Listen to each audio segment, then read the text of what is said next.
Welcome back to Spiro Avenue. You know, I got to tell you, I really think the key to audience engagement, for whatever it's worth and to whatever extent you value my opinion, is about being direct and honest. And if I'm happy with the way things are going, I'll tell you. If I think things are going swimmingly with one of the teams, I'll tell you. I've been accused of being a Michigan State homer, even though I lit the basketball program on fire based on their decision to stay out of the transfer portal. I'm going to tell you what I think. I've been extremely bullish, positive on Michigan State football despite the setback. I've been extremely optimistic, favorably treating the Detroit Tigers' direction structurally and how they've handled their front office changes, finally, as belated as they were. But I am still, despite that pleasure with those changes, despite that relief that Al Avila is finally gone, the Wicked Witch of the West has been dispersed from the plains. As pleased as I am with these developments and these changes, belated as they were, I am equally distraught, disappointed, mad, betrayed by what I view as one of the most ridiculous off seasons, not just in the history of this franchise, but in the history of the franchises in this town, where the Detroit Tigers have done nothing, absolutely nothing, except the same kind of crap we've been seeing with a little bit more than Al Avila did. So instead of Tyson Ross, you get Michael Lorenzen for a few extra shekels. It's the same 1 year, let's see what we can do with you, maybe we'll trade you bullshit with no long-term investment in mind. How is this any different from what we've seen the last 6 years? I am not going to jump off a cliff, but I ain't happy. And when I get into these situations where I find myself upset and I find myself sort of losing a grip on rational, calm, sane reality, I like to bring in people that are a little more measured than me on the topic I'm mad about. And that's what we did. We have Tony Paul from the Detroit News, who now has a 2-game lead over Chris Castellani for the most appearances on this show. You're up to like 8 or something. I don't know. You're in the lead by 2 now. Evan Petzold, 2-year gap, Detroit Free Press, making your second appearance. You guys are the smart Tigers guys that are going to bring me down, I hope. I welcome you first back to the Spiro Avenue show, both of you. So tell me where I'm wrong, Evan. I want to start with you, because Tony's been on the show 1,000 times, but we got to get you some more mileage. I would declare this, barring some unforeseen February Prince Fielder type pivot, a failed offseason. Other than, obviously, the Scott Harris hire, which I love, I think most people are on board with, but roster standpoint, failed. This was a failure of an offseason. Am I crazy to come to that conclusion? First off, thanks for having me back. Secondly, welcome back. Secondly, what were your expectations? I mean, that's where we need to start, really, because I think you're coming at it from that emotional mind of, hey, how about anything? Anything at all? Because some type of a long-term investment, short answer. I would have signed Correa. We'll get more to that later, or at least been in the bidding. They didn't even try. But sorry, go ahead. So you were looking for a big-time shortstop, adding another one of those pieces. You're looking for a big-time outfielder. You wanted to be in on Judge. Like what? I mean, is that what your expectations were? You did want Judge. I remember. Well, we talked about that. Yeah, I did. Mm-hmm. But I wanted to make a bid. I didn't think it was realistic to land him, right, but I wanted to be at the table. Like you wanted to be at the table for Verlander. You wanted to be at the table for these top end guys. Okay, were. Let's hammer this down. Expectations, no, because I think this owner is a joke. My standard that I think should be acceptable, yes. So it depends what you mean by expectations. I don't expect them to do anything. I expect nothing other than to be let down by the financial commitment or lack thereof by this owner. What I think is a reasonable expectation, yes, that's what I expected. See, I think Scott Harris told you exactly what he was going to do, and I think he's followed up on that so far. And again, that's aside from Chris Ilitch, he told you he was going to acquire, develop, and retain young talent. And what has he done this offseason? He's acquired, developed, and that's the plan, right? He's acquired the young talent, now you got to develop it, and then you're going to try to retain it, right? Like that's what he's tried to do. He didn't say, hey, we're going to go out there, we're going to spend big bucks and get these top-notch guys and get these top-dollar free agents. Like he laid it out. So, I mean, again, the acquisition part has been taken care of on the position player side. They didn't get 1 year stopgaps on that side. They got a couple pitchers that they can use in Lorenzen and Boyd. and they're going to try to use them and get off to a good start, and then maybe you can flip those guys, but they're not plugging holes at third base. They're not plugging holes in the outfield. Like, they acquired young players who maybe have room for development. But Lorenzen and Boyd are on 1-year deals. Right. That's the pitching staff, though. That's not the offensive side of the. Well, I thought you were ball. saying they weren't. I thought you were saying they weren't 1-year stopgaps. No. Those guys are. I mean, they're 1-year contracts. Right. What else? Yeah, But from a position player side, though, I mean, you're looking for that Correa. You're looking for that Judge. That's not what was promised. That's not what was said from Scott Harris. So I do want to give him some credit there, because I think he pretty much laid it out for you. And to come at it and say, oh, well, why weren't we in on Correa? Why not Judge? Why not? You can go down the list of players, right? Well, there's a reason, because that's not his plan. He laid it out pretty simple. I thought, at least. Well, okay, but I understand the frustration, though. Like, we've been through this for so long. Yes. You've been through this for so long. You've seen this over and over and over again. It's hard to go back through it again. I get that 100%. Like, I understand how the fans feel in that way.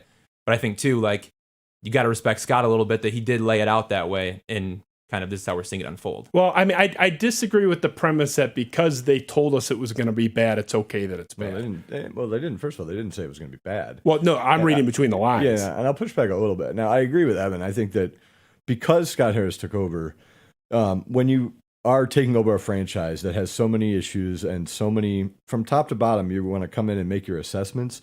You're going to do that deliberately. You're going to come in. You're going to start at the bottom, work your way up. Really, I mean, he's made changes: minor leagues, scouting, front office, and then roster. I don't think you're going to come in. Most guys in a situation like that, where they're probably not 1 year away, come in and blow it up. I mean, you're going to come in and you're going to be deliberate and you're going to make your assessments that way. So I agree with that. But he also said that they were going to be bold too and be a little bit, take some risks. And we haven't seen any of that. Well, does Al Avila make that Joe Jimenez trade? Does Al Avila make that Gregory Soto trade? Because he couldn't get those done. I don't. We'll see if they work out. saying? If they work out, then no, he wouldn't have, because he only makes terrible trades. Well, he got Sawyer Gibson Long for Michael Fulmer. No, I think we can agree that I think the Tigers front office isn't in a better place with Scott Harris than Al Avila. Yeah, that's that. No question. But I'm not going to go crazy because he flipped Gregory Soto for, a couple guys. We'll see how they are. When you're a bad team that's trying to improve, relief pitching and high end, if he's high end, is a luxury. So you're going to, that's going to be your asset to flip for things. So, I'm not going to look at that and say that's bold and overly bold. I just don't believe that. No, I'm not saying that it's overly bold, but I'm saying you can look at it from both sides, right? I think you can see the one side in terms of, hey, do we trade him now, or do we try to get a slider back? Do we try to improve his stuff? Do we try to get him more in the zone and then trade him at the deadline? Maybe he's more valuable then to teams that, hey, teams are making a postseason run. They really need a back-end reliever. Soto's a lot better than he was in the offseason. That value skyrockets. There's more teams bidding for him. I mean, that would have been a risk to try to fix him, but they figured out, okay, maybe he's not fixable. Maybe you can't get him back in the zone. So you take the risk and you trade him now, right? Maybe Philly makes him better, right? So I think there is a little bit of a risk there.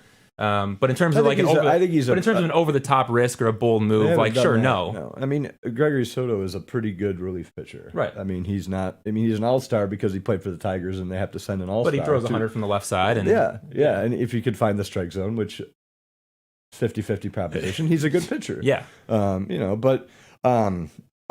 do agree, though. I just don't think the expectation can be to come in. I think that Carlos Correa would have been a bold move. Yep. And I think that could have been, you could make the argument that would have been a move to try to do and move Javi Baez over to second.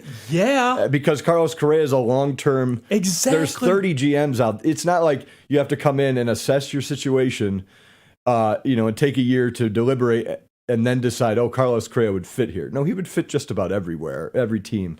So that would have been something that I think they could have done. But I think his process is to come in, be deliberate, start from the bottom, work your way up. Miguel Cabrera's contract comes off the books. We've been told that for years. It's finally happening.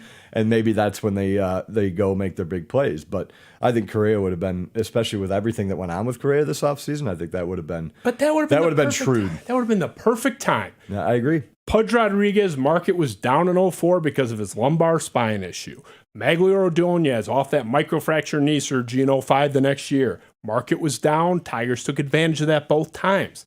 That's a Mike Ilitch move, back-to-back years, and those were two huge moves on their path to 06 and the later long run of contention.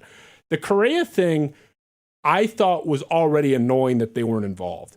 When it became obvious that the Mets had stepped away and the Twins were coming back into the fold, The fact the Tigers still Well, didn't that's kick where the you have tires. to go. All right, we can't maybe pay 350 or 340 or whatever, but we can compete with them. Exactly. We can compete with that payroll. Exactly. And, And, you know, now he's and- in the division. Yeah. Like, thanks. And you mentioned it to Mike Ilitch. I mean, that's what he did. He came in, when he wanted to turn things around, he went out and overspent, spent big on Pudge Rodriguez, and another guy with, you mentioned the big injury problem with the back. I mean, to the point where, when they were looking to sign Pudge Rodriguez, the doctors, when he had his physical, told the Tigers, no, this is a bad idea. His back is in terrible shape. And Mike Ilitch said, I don't care. We need him to start the winning. And they It's did just have a the difference extension in the contract. If he was on the DL, as it was known then, for a lumbar spine issue, they had some outs and No, stuff. but it was still a risky. It was still a lot of 100%. guaranteed money. Yes. But it was that Mike Ilitch didn't care. I think we have to also accept that the ownership is Mike Ilitch and Chris Ilitch are not the same people. And Chris Ilitch is not selling the Tigers anytime soon. So it's going to be, what assurances he's given Scott Harris to really go out and field this roster. All right, Ben, let's hear what Tony Paul had to say about 2 years ago. A year. When Alavila was the GM and That's- when they said we're finally deciding to start spending, right? Don't blow the wad yet, sir. I'm just giving this some context in terms of where we're at. Ben, can you throw that up there? Tony Paul about a year and a half ago. He hasn't proven anything. He hasn't proven to be a hands-on owner like his dad was. I don't have the faith that he'll do it, but common sense tells me that if you're going to do it, it's going to be now. And to Lynn's point, if he doesn't, it's time to bag this and sell the team for $1 billion and get out of the business. I mean, if you're not going to spend now, why are you in the business? I mean, you're not making money hand over fist with this team.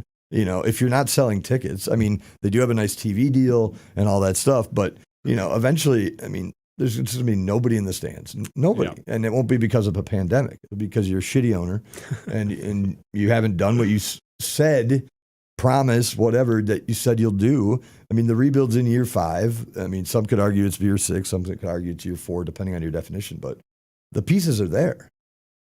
Okay, I understand we're 2 seasons separated from that. Couldn't I argue everything you just said there in 21 applies to 23?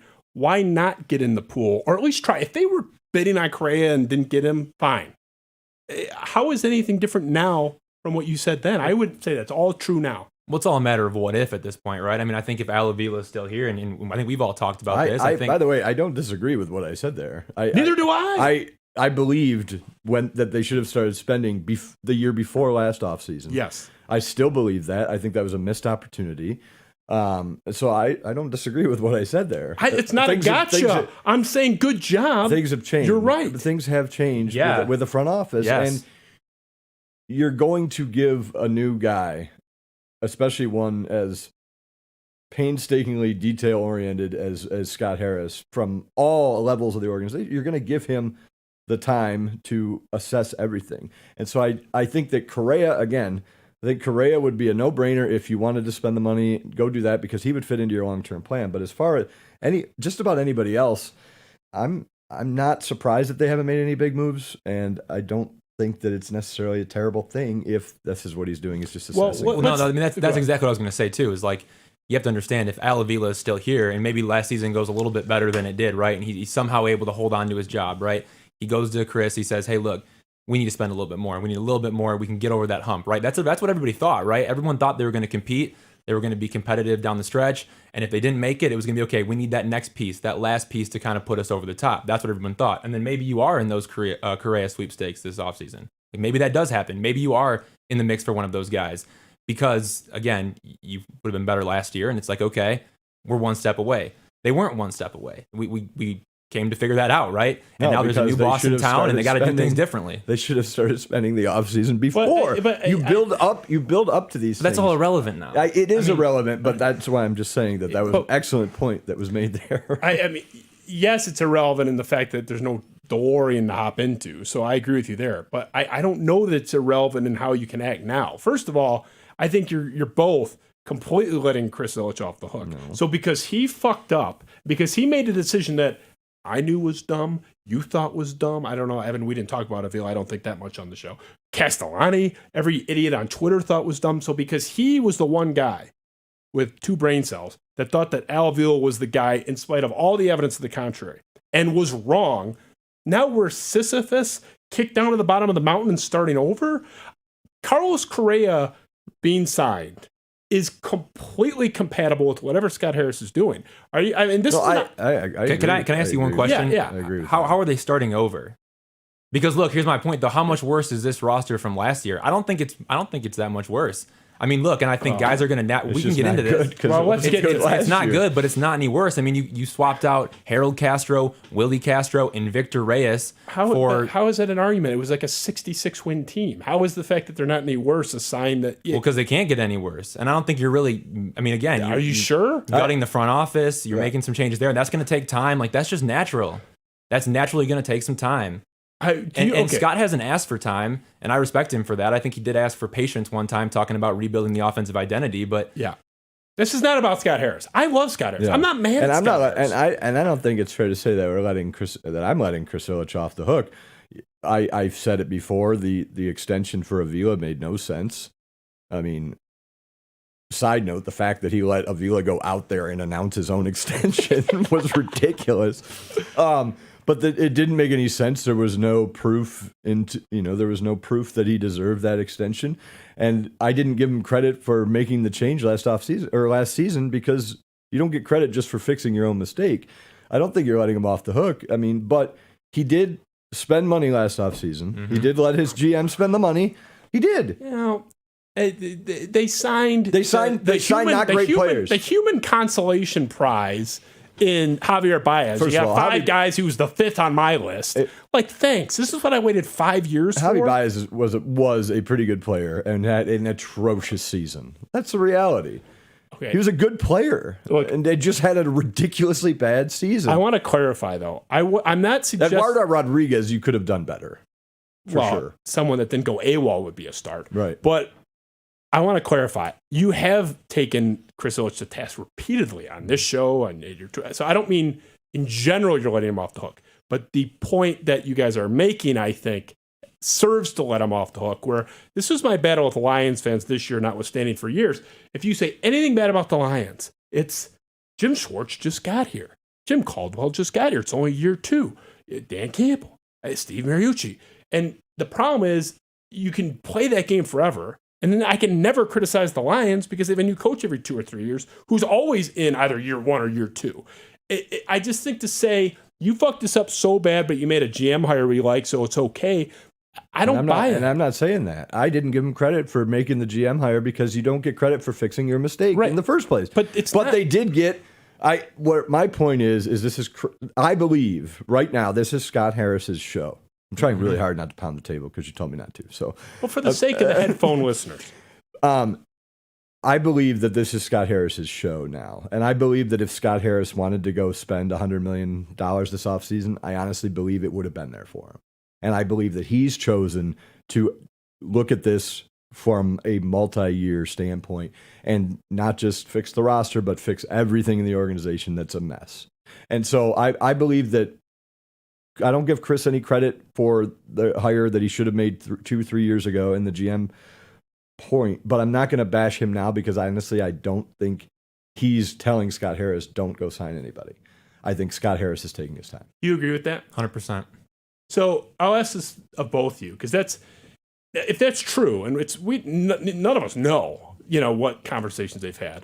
If that's true, and he didn't even ask for anything, then that would change the context a little bit. But let me ask you this. If Chris Ilitch made the Mike Ilitch style phone call, hey, Dave, what's to say about this fat third baseman in Florida they're trading? That's exactly how Cabrera got. It's not fair. He wasn't fat back then. No. And even if he was, I doubt Mike would have said that. He was thick even in 08. But he called and said, what's the deal? And it was the same thing with Prince Fielder. Hey, what's going on with Cecil's son? If Chris had made that call, do you think, it's an honest question. I know we don't know. Do you think that Scott Harris's answer would be, nah, we're good? I would think he'd be receptive to Carlos Correa. I think he would. He'd be receptive. Yeah, I think he would. And if Chris Ilitch calls you and says we want to go get this guy for $250 million, I doubt Scott Harris is going to say, whoa, right, we can't do that. That's going to put us in trouble in years to come. But I think we need to get over this whole.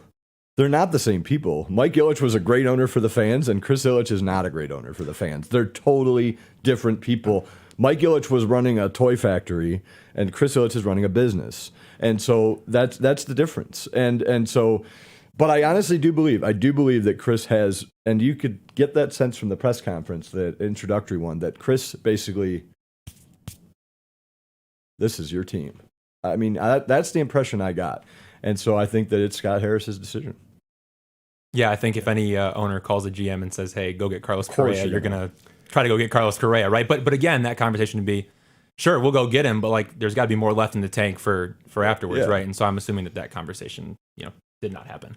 But also, it's Scott's team. Yeah, I agree. Like, he's running the show here, and like, again, he's made so many changes in the front office, and that's taken time. That's going to take some time. Like the amateur scouting stuff, like, you won't see returns on that for 3-4 years. And that doesn't mean that they're not going to be good. And but that doesn't mean they can't be good until 3-4 years in the future. But you're not going to see the return on those moves that he made that are kind of under the hood of the organization for quite a bit of time. Like, that takes time.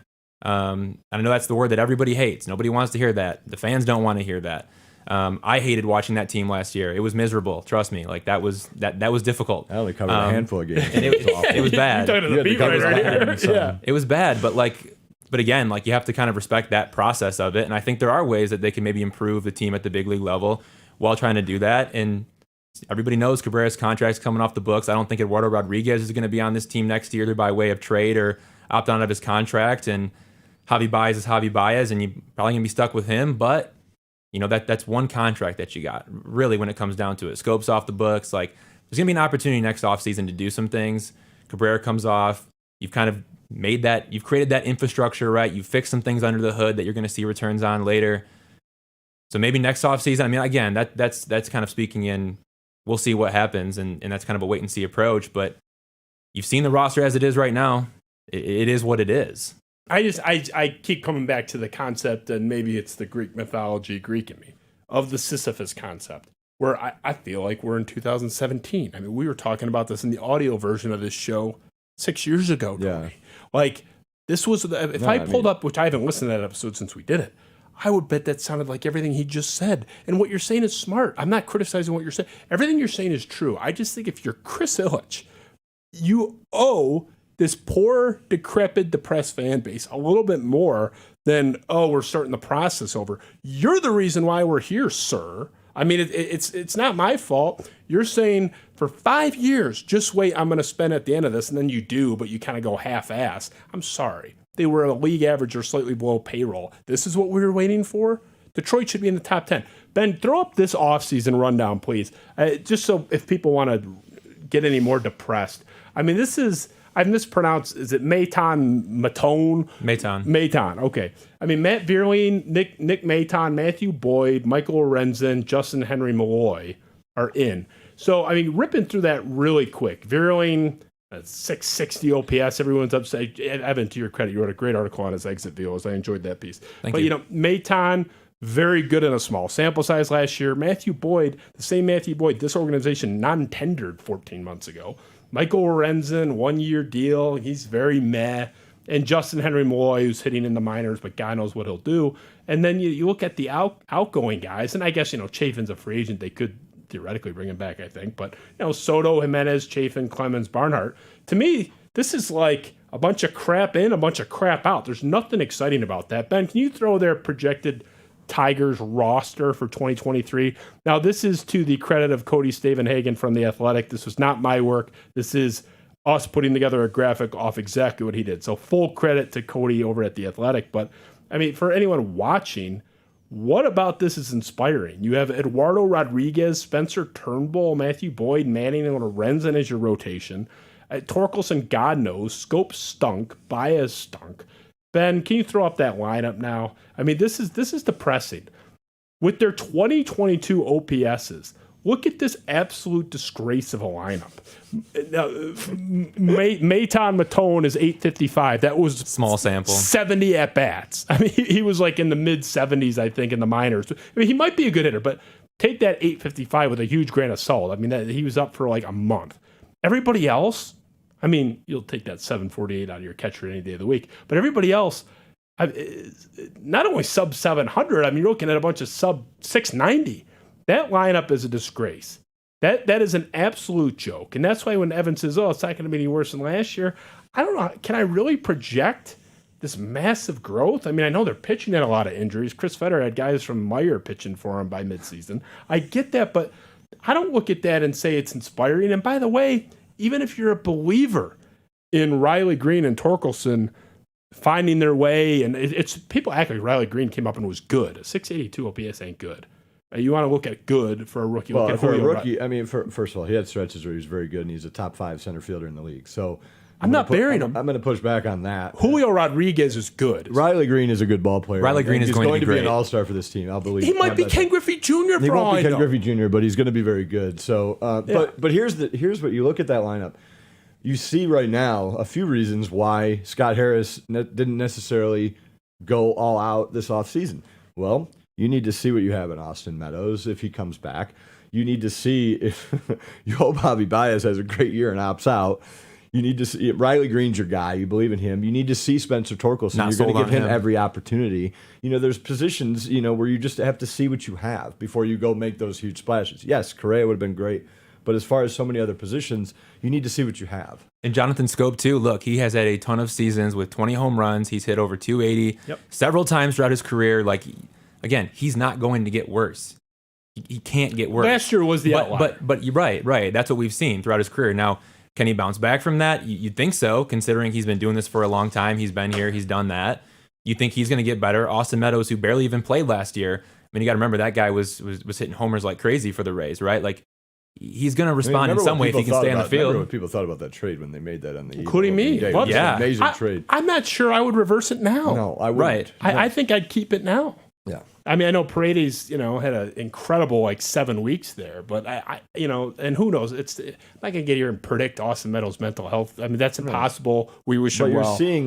You're seeing the potential in some players and the question marks in some players, and he has to figure out what they have. Spencer Torkelson's going to get 400 at bats this year. They're going to figure out what they have.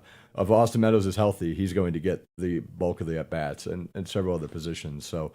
There's still holes. I mean, yeah, they could have gone and made a big splash at third base. They could have got Correa, but I think he's just trying to figure out, what they have under the hood before they really go out and buy a new car. Well, I think the one thing that is encouraging too is you have to look at the additions on that list, and the additions are not 18, 19, 20-year-old, prospects, right? Like these are guys that have played in the big leagues. Matt Vierling has played in the big leagues. Nick Maton has played in the big leagues. Justin Henry Malloy has played in AAA. He's knocking on the door.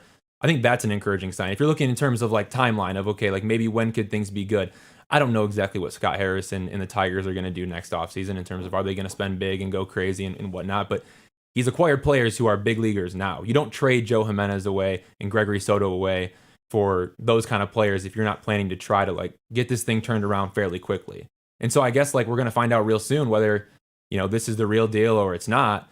But if you're planning for this to be a longer rebuild, I think you're going after guys that are a lot younger and maybe need more development. But you're getting guys that are already at the big league level or right on the cusp of that. And I think that's a little bit encouraging, something that fans should keep in mind. I mean, it's all fair. And by the way, and you may hate me for this, but looking at that rotation, I don't see it as the 2013 Tigers rotation, but I also don't see it as the worst rotation in the Central. So you got Eduardo Rodriguez. I mean, that's another story with a source in the Central. You got Eduardo Rodriguez as your number one on Cody's. Who cares who your number one is? I mean, do you have 5 guys that I think are pretty decent starting pitchers, and I think they do compared to the rest of the AL Central. I'm not saying these are the best. They got guys that are hurt. They're coming off Tommy John. There's stopgaps in there.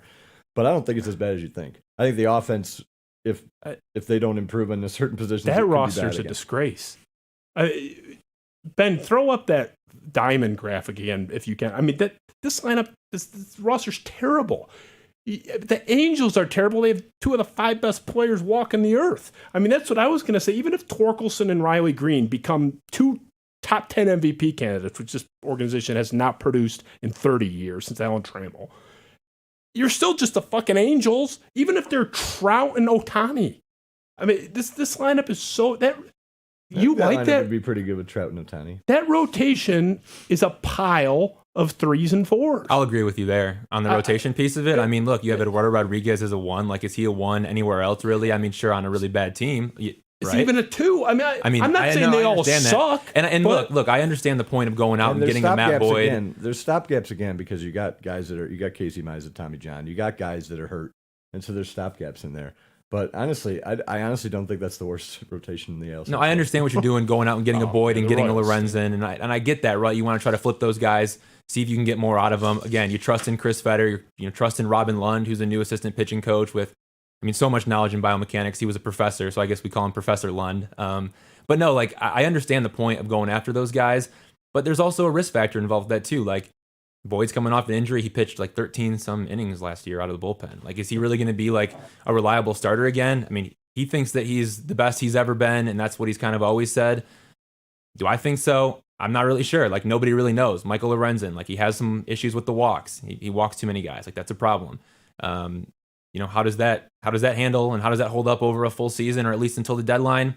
I don't know. And if he's not good, no one's going to want him. So maybe they want him out of the bullpen. You can get a little something, but that's not what they're looking for. They're looking to make these guys reliable starters and then flip them at the deadline. And I guess we'll have to see. I guess that, again, that's what it really comes down to. Like, and it's the hitters too. It's both sides of it. It's like, what can this coaching staff get out of these players? What can AJ Hinch get out of these players? We, brought in a new hitting department. What can they get out of these players? Can they get the most out of Javi Baez? Can they get the most out of Austin Meadows? Can they get the most out of Jonathan Scope? Can they get the most out of Matt Vierling and Nick Maton? If you can't, you're screwed. But if you can, like, maybe you got something.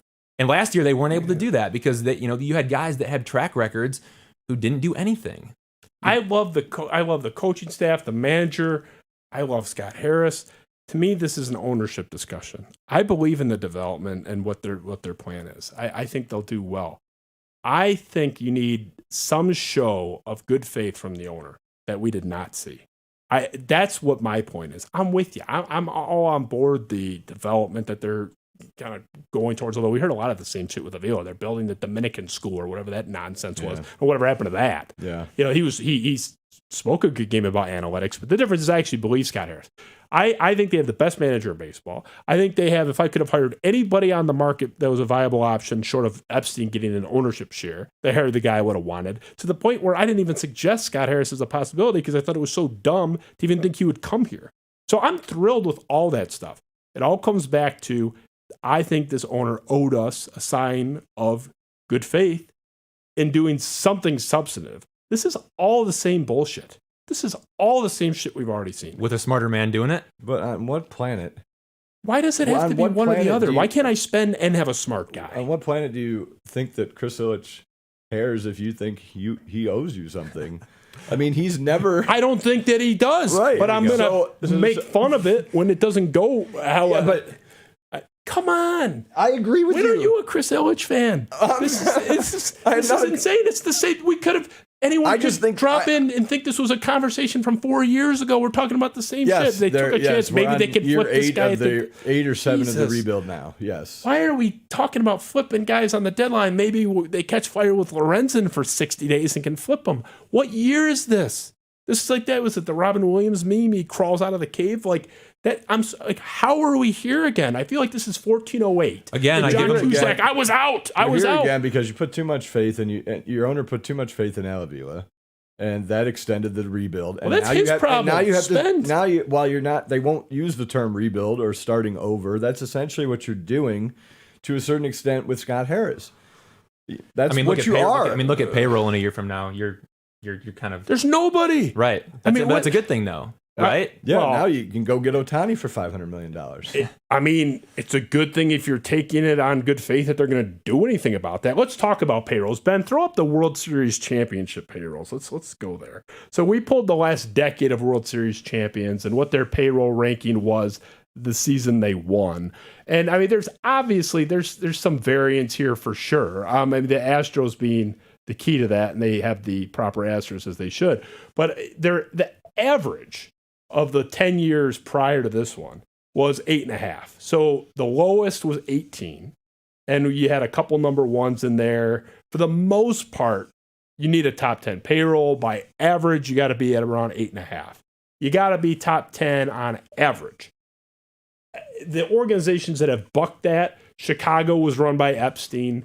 The Royals, I mean, Dayton Moore, who's would not be at Epstein's level, but was locked in, and the Astros may be arguably the best organization in baseball right now. I'm not trusting the Tigers to deliver at that level. The moral of this story is what we have learned is you got to be on average in the top 10. I do not think Chris Ilitch is going to spend there. You mentioned what their payroll is next year. Let's talk about just 2023.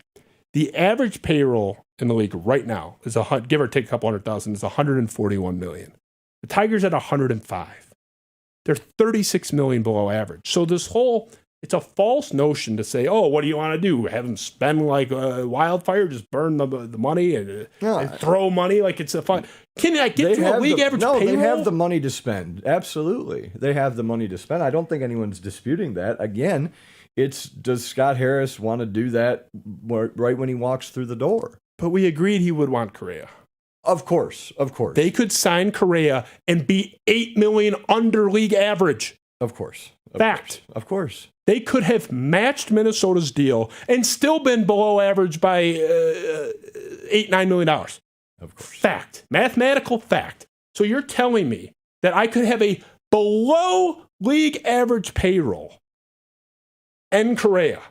And this is okay. And by the way, you mentioned it starting next year. Look who's on this below league average even after signing Correa payroll. Miguel Cabrera, $32 million, gone. Javier Baez, maybe gone, 22. Eduardo Rodriguez, 14. Matthew Boyd, 10. So not only do they have a very low payroll, objectively speaking, when weighed against the average, the four guys that make the most money are Cabrera, who's a corpse, Javier Baez, the worst free agent signing in the league last year, Eduardo Rodriguez, who wouldn't return text messages and was disappearing for 3 months at a time, and Matt Boyd, who this organization non-tendered 14 months ago.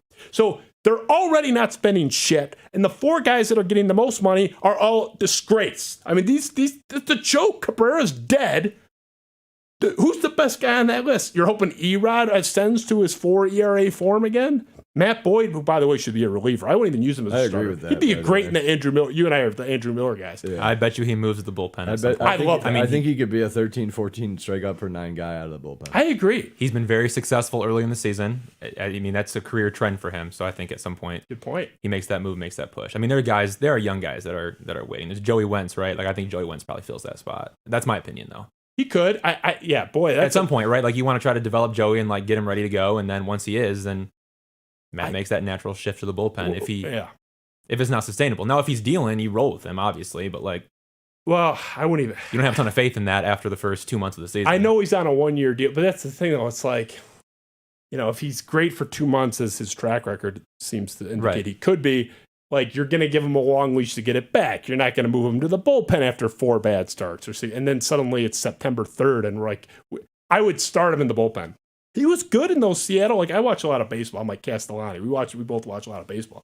He was good. Like he was kind of. I haven't even looked up his numbers. No, that changeup was nasty. That slider was nasty. I was just gonna say, Velo was playing up on the fastball. Yeah. Oh yeah. He looked like Andrew Miller. I would use him out of the bullpen. But the point is, their payroll's $35 million below average, and the four guys that are making the most money, no one there inspires any confidence. Like you'll get the Guardians. Yeah, their payroll's worse than the Tigers.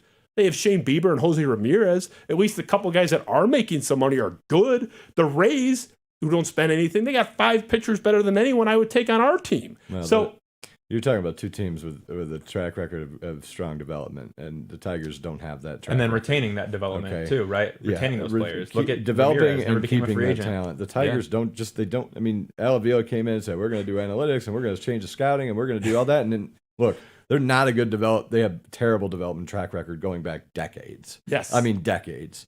So you can compare them to the Indians, you compare them to the Rays, you compare them to the Astros, that have the 18th payroll.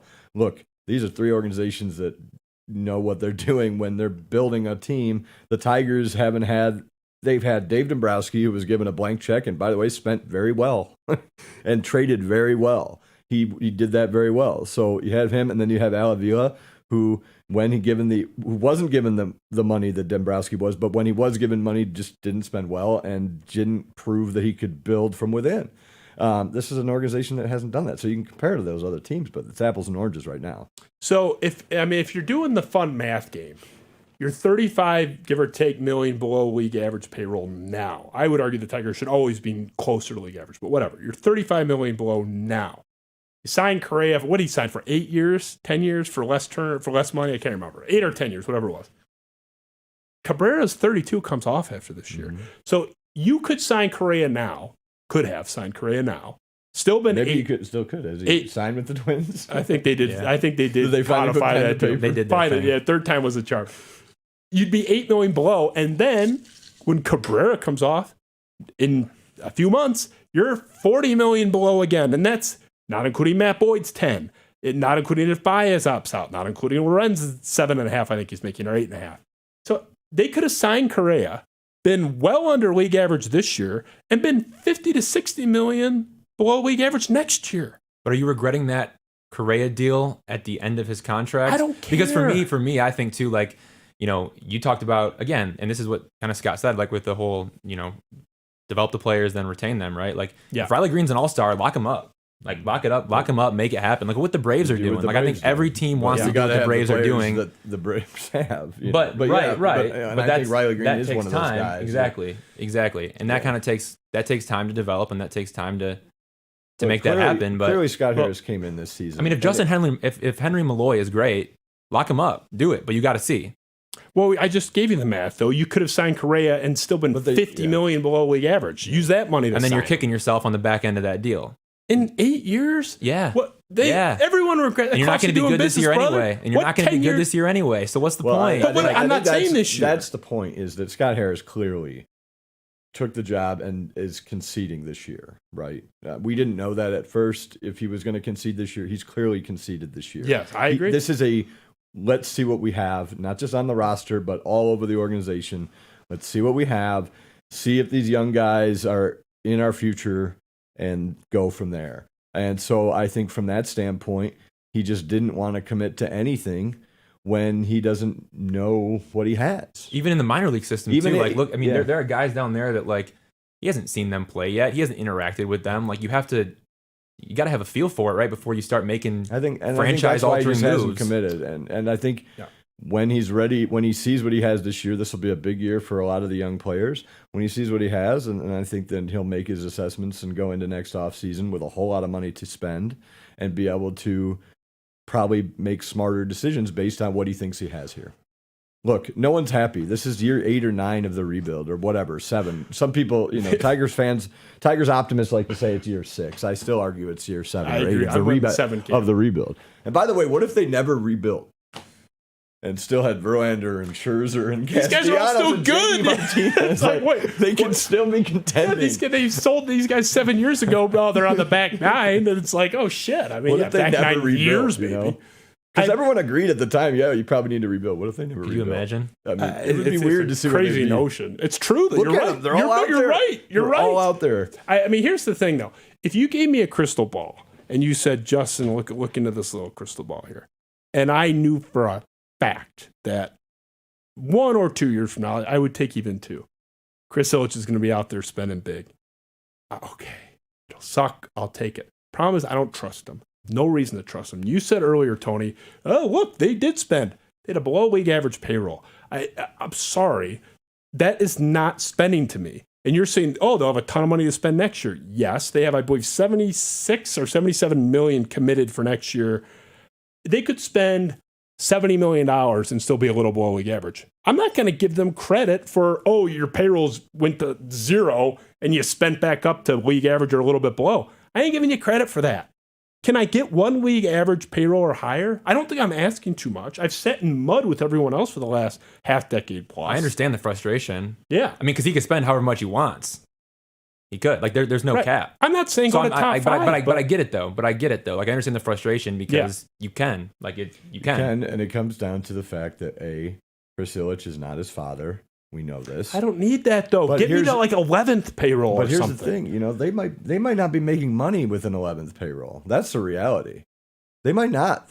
They're a slightly above average. They're a slightly above middle market team. Mike Ilitch bled money for a decade. He didn't care because he wanted to win. This guy's not going to do that. So he'll spend, but you're never going to see them spend a top 5 again while Chris Ilitch is the owner. I don't believe they'll ever do I'm not even asking for top 5. I want to get, and I'm not even saying top I want 10 is probably the ceiling from where I see Chris Ilitch. I take with competent ownership. I mean, that World Series graphic we had up, you had an 8, you had a 7, you had an 18 in there. The average is 8.5. If you get me in that kind of 7 to 12 range, I'm in. We ain't even close. Which is basically Astros range. I mean, if we're talking about Houston and a team that maybe you could model. I mean, look, when AJ walked in there were guys all over the place, right? And they were good right away out the gate. And so they did a really good job of like keeping that talent, but also then like supplementing it, but also not spending too much, right? Like they didn't hold on to Correa. They didn't go out and try to spend a ton of money for him. Verlander didn't happen, right? So like there are some smart financial decisions being made, let's just say. And I feel like they spend, just a fine amount. I think that's a sweet spot for maybe where the Tigers could be one day. I mean, that'd be ideal. Evan, let me ask you this. Let's say Scott Harris is doing a bang-up job, making some savvy Dombrowski-style trades, stealing Polanco, stealing Guillen, etc. Makes a couple hits in the draft. Riley Green develops a team, is in that kind of 500 range. Next year, they go 82 and 80 or somewhere in that range. Multiple big This upcoming season? No, I'm saying 2024. Okay. So off-season, like your December 2024, you just had a little bit above 500 or just below whatever. You were competitive. Similar to 21, but a little better. Multiple big free agents out there. Scott Harris comes to Chris Ilitch and says, look, I need you to get me into that. I'll stay away from the number. Let's see from the rank. I need you to get me to the 10th highest payroll in baseball, whatever it is, because that's a moving number every year. Does he give you what you need? Is Chris Ilitch going to come through? It's a great question for Chris Ilitch. I'm asking what's your opinion? I think, yeah. I mean, maybe that's a really tough question. Maybe that's a really tough question. After 8 years, but that'll be 9. But they haven't been there yet, though. That would have been a great question. That we would have seen that this offseason had they have been close last year. We would have had the answer to that question right now. We would be sitting here right now with the if they would have. They kind of were. I mean, they won 77. I said 82. We weren't that far off. No, look, if they would have been closer last year, they were out of it by middle of May. If they would have been in there at the end and they would have been fighting for the postseason and they would have been that close, we would have that answer right now. We would, because that's exactly what would have happened. He was, hey, we need this last big piece, and we're gonna be over the hump, and we're gonna be in the playoffs, and we're gonna be real players here. And you know what? They might even have Correa. Yeah, they might have, because Vila would still be your GM. And that would probably be the. So we would have the answer to that question. I don't know. Like I don't know. I mean, if you had Chris Ilitch, call up the show. Oh, yeah. I mean, you're saying maybe. I know we're not. The point is, I say no. Now, no one knows. Obviously, we don't know. I think because we haven't seen it because they've been so stupid for we this don't entire ownership. know. Again, the track record for Chris Ilitch, and we've gone over this before, and is just not delivering, right? So we don't really outside know. of baseball. You're talking about the District Detroit stuff. Well, I mean, the Tigers, District Detroit. I mean, now they go, but now him and Ross want more money from the city. Don't get me started. Come on now, we won't get into that, but I mean, it's just he has a track record of no positive track record, essentially. So. Who knows? We also haven't seen him that close to anything that's successful with either of his teams, right? So we haven't. But here's the thing: I think that they thought they were pretty close before last offseason. That's what I was saying. Yes. So I think they did spend a little bit, but they also weren't going for it all. They didn't even get to the middle of the payroll, which to me makes me believe. And again, when the Tigers were at the top 3-4 payroll under Mike Ilitch, they were losing money. It's a fact. They were losing money. Even with all the tickets, they're not a top. They're not New York. They're not LA. A top market city. They were losing money. Mike Ilitch didn't care. We all know that, and that's why everyone in this town loved him, because he just didn't care about that. He wanted to win so bad, and he finally put a winner. He built the greatest stretch of sustained hit. I don't blame him at all for not winning the title. No, he did everything. He did everything he could, and they had arguably 2 years. Maybe 3 had the best team in baseball. Yes. And just didn't happen. Should have won. Okay. I agree. He did everything he could to get it done.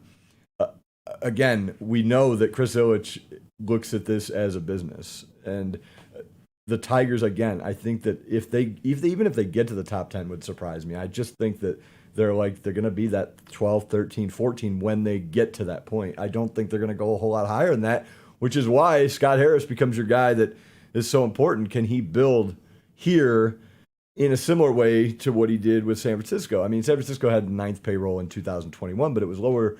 And they, 2021, he built up. They won 107 games or whatever. Can he do that without spending a top 3 payroll? And I think that's why he's here.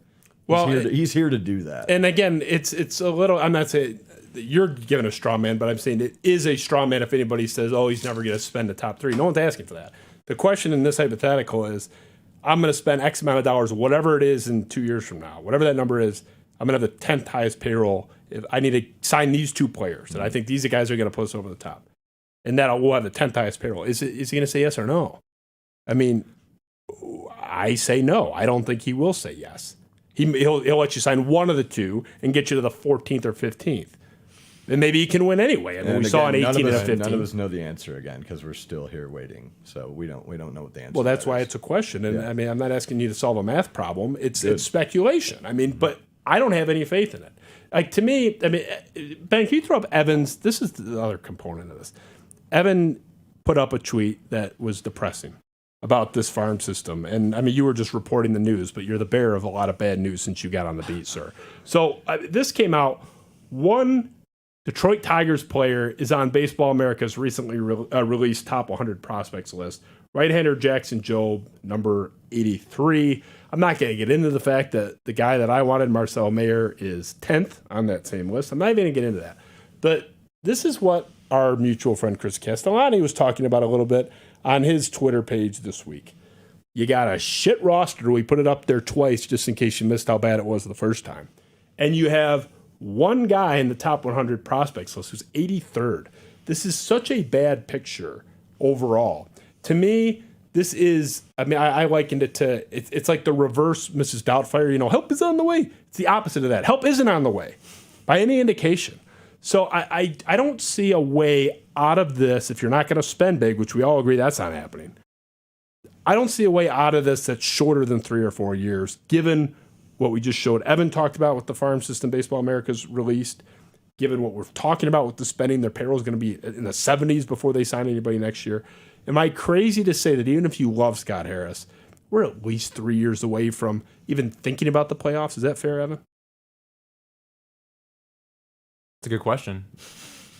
I need some answers. No, look, it's 3 years away. Look, I think it's very fair. Possible, but I also think you also look at you have the distinct advantage of playing in a very shitty division. That's true. And Scott Harris knew that when he signed, and he knew that when he signed up. Yeah. So you're right. I think that because of that alone, I mean, look, the Tigers are only like 20-1 to win the AL Central this year. Like if they were in a good division, it'd be like 100-1. I mean, so because of that, I don't think that that's necessarily the case.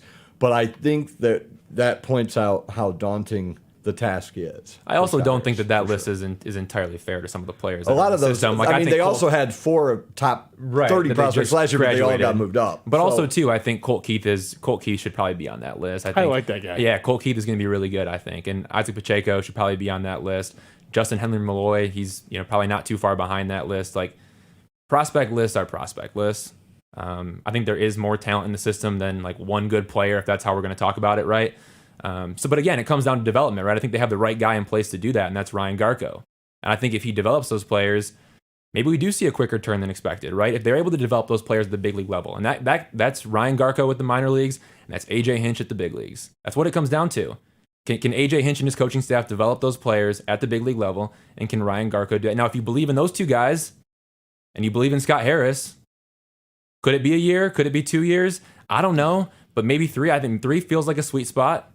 3 feels like a sweet spot. It's not going to be this year. But you're talking about the division thing is a very fair point, in which case I would say, okay, you might win by default. And by the way, none of those other teams are on this huge trajectory upward. I mean, so it's not even, I mean, Cleveland's got a lot of young talent. They got a lot of young talent. I like Cleveland. Cleveland's good. They got a lot of young talent, but there's no. But look where that started. That started developing the prospects and but I feel like you can say that about anybody. Like that's what everyone wants to do. That's the goal. That's what you're trying to do. That's what every team wants to do. And the Tigers haven't done that successfully in my lifetime. Since 1970s was the last time they did that successfully. I was talking to the aforementioned Chris Castellani about this. I don't even think I tweeted this, but there was a stat that I had to dig up personally. I went year by year. The Tigers have not drafted and developed they've traded for him. Obviously, Cabrera won MVP. They have not drafted and developed one position player that finished in the top 9 or 10 in AL MVP voting.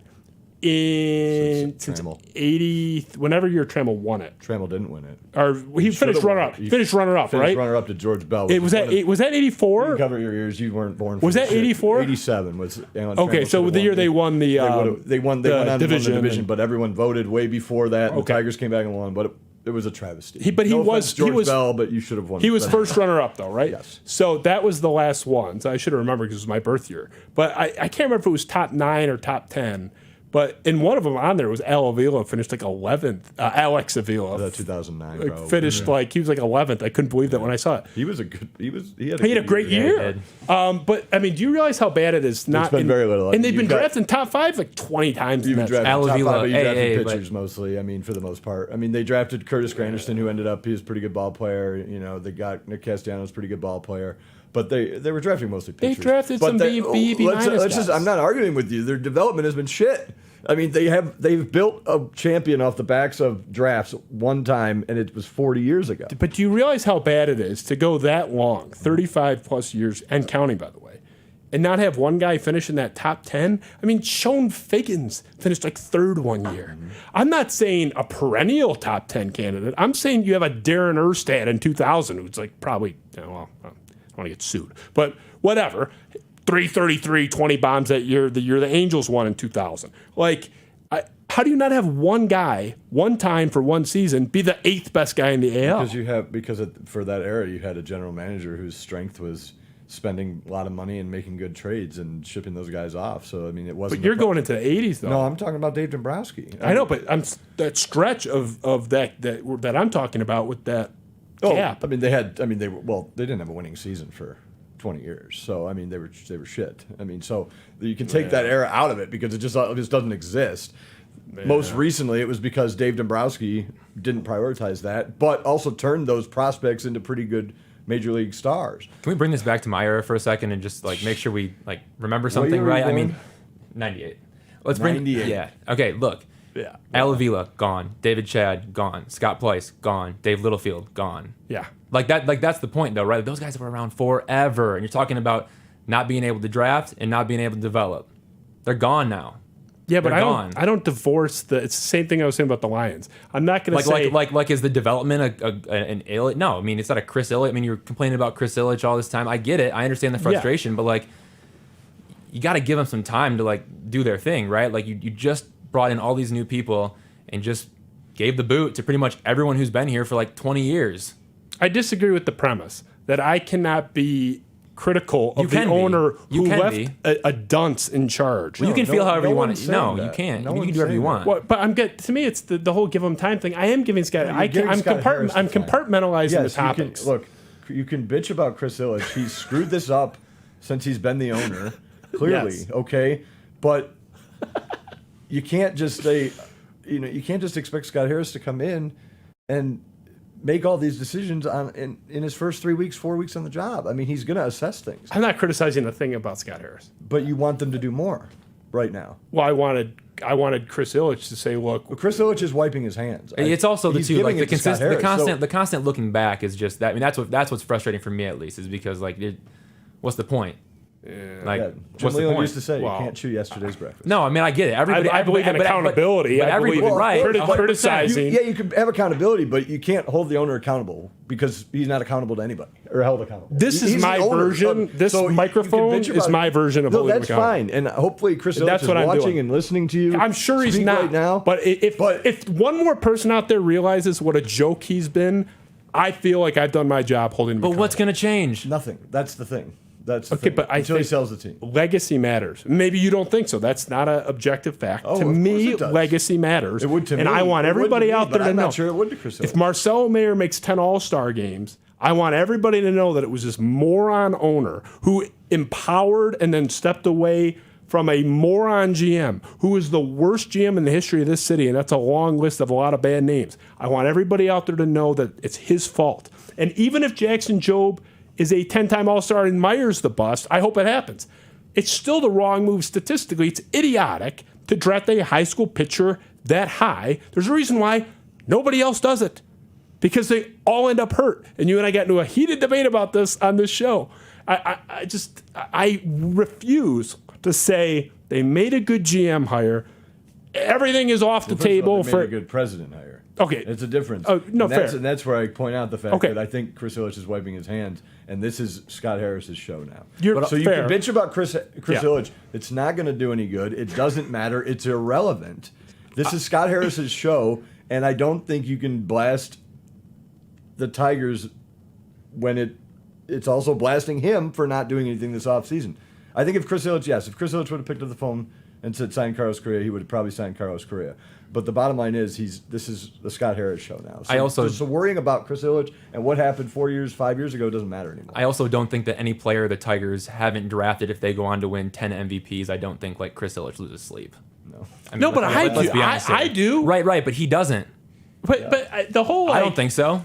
No, Not at all. I agree with you. I agree with you on Go that. back to the best owners. Sorry, I'm hitting the table. The best owners are the fans. The fan owners. The Packers? I honestly believe that. Now, Steve Cohen would be losing sleep over it if something like that happened, right? But like, Cubans, I love Steve Cohen. I mean, the Mark Right. Ilitches, like the fan owners are the best owners. You know, when the Mets, and you go to Payroll, when the Mets had signed Carlos Correa before they actually did, but when they agreed to the deal with him, I think I read some stat that their luxury tax bill was going to be it's more. It was like $200 million. More than well, not quite that much, but more. Their luxury tax payment alone was going to be more than the Tiger payroll. Oh, 100%. That was a little on that. depressing. but you're not getting that with Chris Ilitch, so I feel like everything else is just. What's the point? But that's Like, again, we're just no one's talking asking for circles that. doing this. Like you know what you're getting, you know what you have, you got to live with it. Sorry. Yeah, you're not wrong, but like, why talk about sports at all? Like, because it doesn't matter what. Sometimes I wonder. What why does it we matter? do. Well, I mean, that's. Sometimes I it's only wonder. partially rhetorical. I am kind of searching for an answer because you can say that about anything. Yeah. I mean, you can talk about the Lions, pro or con. Well, no matter what I say, no matter what you say, no matter what he says, isn't going to change the fact that Chris Ilitch is the owner, and that's probably just the way that it's going to be. Right, but it doesn't. Sorry, mean, you have Chris Ilitch and not Steve Cohen. I agree. This is not about, hey, let's start an insurrection and go down there and like assassinate the owner. I mean, no, that's not obvious. You could say it about any sports discussion. I'm just saying that I think this is a betrayal what he's doing. I think it's stupid what he. That's fair. And, That is totally it's not. fair. It's not about what else are you going to do. I'm not suggesting I have any power, but I'm speaking as in this case, historian on this owner's legacy, and he deserves to wear it because this is his fault. This is his fault. It should not take this long. I'm sorry, if they had just done the shit that I said to do, I could have, with a league average payroll, could have had this team competitive. Some guy doing this in his free time. Dave Dombrowski turned the worst team in American League Baseball history into a World Series contender in 3 years. Yes. 3 years. And how did they do that? Well, they hit some good draft picks, obviously, and when it was time to spend, they started spending. But they didn't start spending immediately saying, we're a contender, we got to spend now. They started doing it 3 off seasons ahead of time. They start with Pudge Rodriguez one off season. Then they go get Maglio Ordonez one off season. Yes. They trade for Carlos Guillen. And then they sign Kenny Rogers and Todd Jones, and then all of a sudden they're in the freaking World Series. That's why I still argue. Now, I still argue they should have started starting free agents 3 off seasons ago, 2 off seasons, 3 now. But then again, if they did that, Al Avila might still be your GM. So they might end up being in a better shape long term because of what ended up happening. But you just made the point of the night, sir. I did? Well, you guys are saying, look, they're nowhere near ready. Look at how bad that roster is. They lost 119 games. They had to win 4 of their last 5 and come back from 7 runs down in the 7th inning against Minnesota to avoid 120. And they signed Pudge Rodriguez, and it worked out wonderfully. They were like 25 games better in year 1 of Pudge's contract. They were in the World Series as prohibitive favorites, by the way, in year 3 of his deal. So that and by the way, Correa's 4 years younger than Pudge was when he signed here in 04 or whatever, December 03, whatever it was. That's a perfect answer. Nothing was worse in 2003. It was okay to sign Pudge then, worked out then. Mm-hmm. Why is it not for a guy 4 years younger, by the way, okay now? No, I think it is. I think you also have 2 very different presidents and Dave Dombrowski. But we agreed Scott Harris would have welcomed them with open arms if that had been the request. Or but you know what? And it wasn't requested. And Scott Harris might have another plan in mind for that situation. I mean, I'm not mad at you. I'm mad at this dumb owner. It's so different. Yeah, well, right. Well, I think the point is, though, like, Chris Ilitch didn't pick up that phone and say, "Hey, go get Correa." So I don't think Scott Harris wanted to go get Correa. I don't think that was on his bucket list or a priority right now for him. So Oh my God. Well, they have Javi Baez at shortstop technically. He can't be any worse than he was last year. Yep. I mean, they brought the fences. A lot of these guys can't be any worse than they were last year. They brought the fences, especially in, so Scope, which you hit on earlier. I mean, that guy's like 200 OPS points below is kind of. Well, he's always been a streaky hitter, and you're going to see up and down. But again, training, probably 25 pounds overweight last year too. So I didn't know. I didn't realize that. Yeah. He did look a little doughy now that I think about it. Yeah, I mean, it's the opposite of Cabrera, who's in the best shape of his life every year. Ben, show Scott Harris's quote, because I'm curious for the guys, and we'll kind of wrap the topic here. I think we're nearing the finish line of the Tiger stuff. So this was, I think, yesterday or 2 days ago.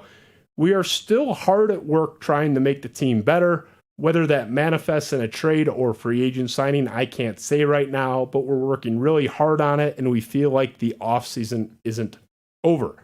That is the key part right at the end. He feels like the offseason isn't over. Now, I mean, we know on a literal basis it's not. But the indication there is he thinks something's out there that might be in the works. It might just be GM speak. I don't know. GM speak. You I think that covers you both ways. Yeah, I mean, you're not saying that you're not going to tell people you're shutting it down. I think what you have, and you can say I like my team, I like where we're at. I mean, GMs have said that. I think what you have in Scott Harris is a very similar public persona to what you had with Dave Dombrowski. You're not going to get much. You're going to get that kind of speak. I think Alavila was a little bit more out there. A lot more, yeah. Probably to his detriment, judging by results, to his detriment. But I think you have Scott Harris. I think he's going to be a guy, and we were talking about this before. I think it's going to be similar to the Dombrowski era where things are a little bit closer to the vest with Scott Harris. For sure. So I don't think that quote means that. But also, too, though, look, like I think, again, talking about free agency, talking about guys, I mean, again, they were checking in on everybody, right? Like they checked in on Will Myers. They checked in on Brian Anderson. Like they checked in on all these names that people have kind of talked about, right? Now, not the top shelf guys, right? But they've checked in with guys, right? Like they checked in with actual free agents. Like they didn't just turn their phones off and not talk to anybody that's a free agent, right? And, they checked in with Andrew Chafin. They've checked in with Jurickson Profar, two guys still on the market. Like I'm not saying they're going to go out there and make those moves, but like, again, if one of those guys falls to a price range where they feel like it's worth the value, maybe you strike on that, right? Like there are guys that are still free agents right now that are searching for teams, and who knows what trickles down by the time that spring training starts. But it was clear that they were going to be smart about going about this and not overspending and not going after the top guys. And also too, like look at Jamer Candelario, right? Like they non-tendered him for a reason. They weren't going to pay him the $7 million. He gets $5 million. Like the way that Scott Harris is thinking, I can't even think the way that he's thinking. You can't. Like I think he is. I truly definitely can't. Yeah, I mean, I think he is just so far ahead, and he is multiple steps ahead. And I think he understands the value of players, how that lines up financially. And if there's a right fit, maybe he goes and gets them. I think that's kind of what he's saying here. Is like, I'm not going to shut anything down. If someone comes along and says, "Hey, we really, really, really want Alex Lang, we will give you boom, boom, boom, boom." I think he does it, right? Like if that offer fits for him, right? He pulls that trigger, where I think Alavila maybe doesn't pull that trigger. And in terms of the spending, like I think it's just trying to be smart with it. He made the trades, right? He moved on from these relievers that, other teams wanted. And again, like if you're trying to rebuild a team, you trade your relievers, you move them first, and then you see what you get back and you try to develop those pieces. So I think there are still some free agents out there. I don't think it's like one of those things where he's completely shut down his phone and turned it off and he's done. You got to monitor. That's your job, right? But there's not like pressing needs. Like there are guys to fill positions. There are at-bats to go around. And it's not going to be great. I get it. There are lots of needs. He just doesn't know what the pressing needs are yet, right? And so I think it's a wait-and-see approach, and I don't think he wanted to tie himself into anything right now when he doesn't know exactly. But I think going out and getting an Andrew Chafin, if you can get him on like a 2-year deal maybe, trade him at the deadline. Like, again, look at what he was able to get for Soto. Look what he was able to get for Jimenez.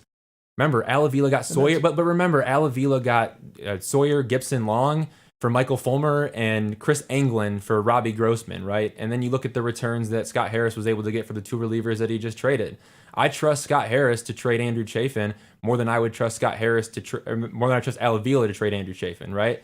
So maybe that's a move that he goes and makes, and he spends some money there, knowing that the return is going to be good on the trade on the back end, right?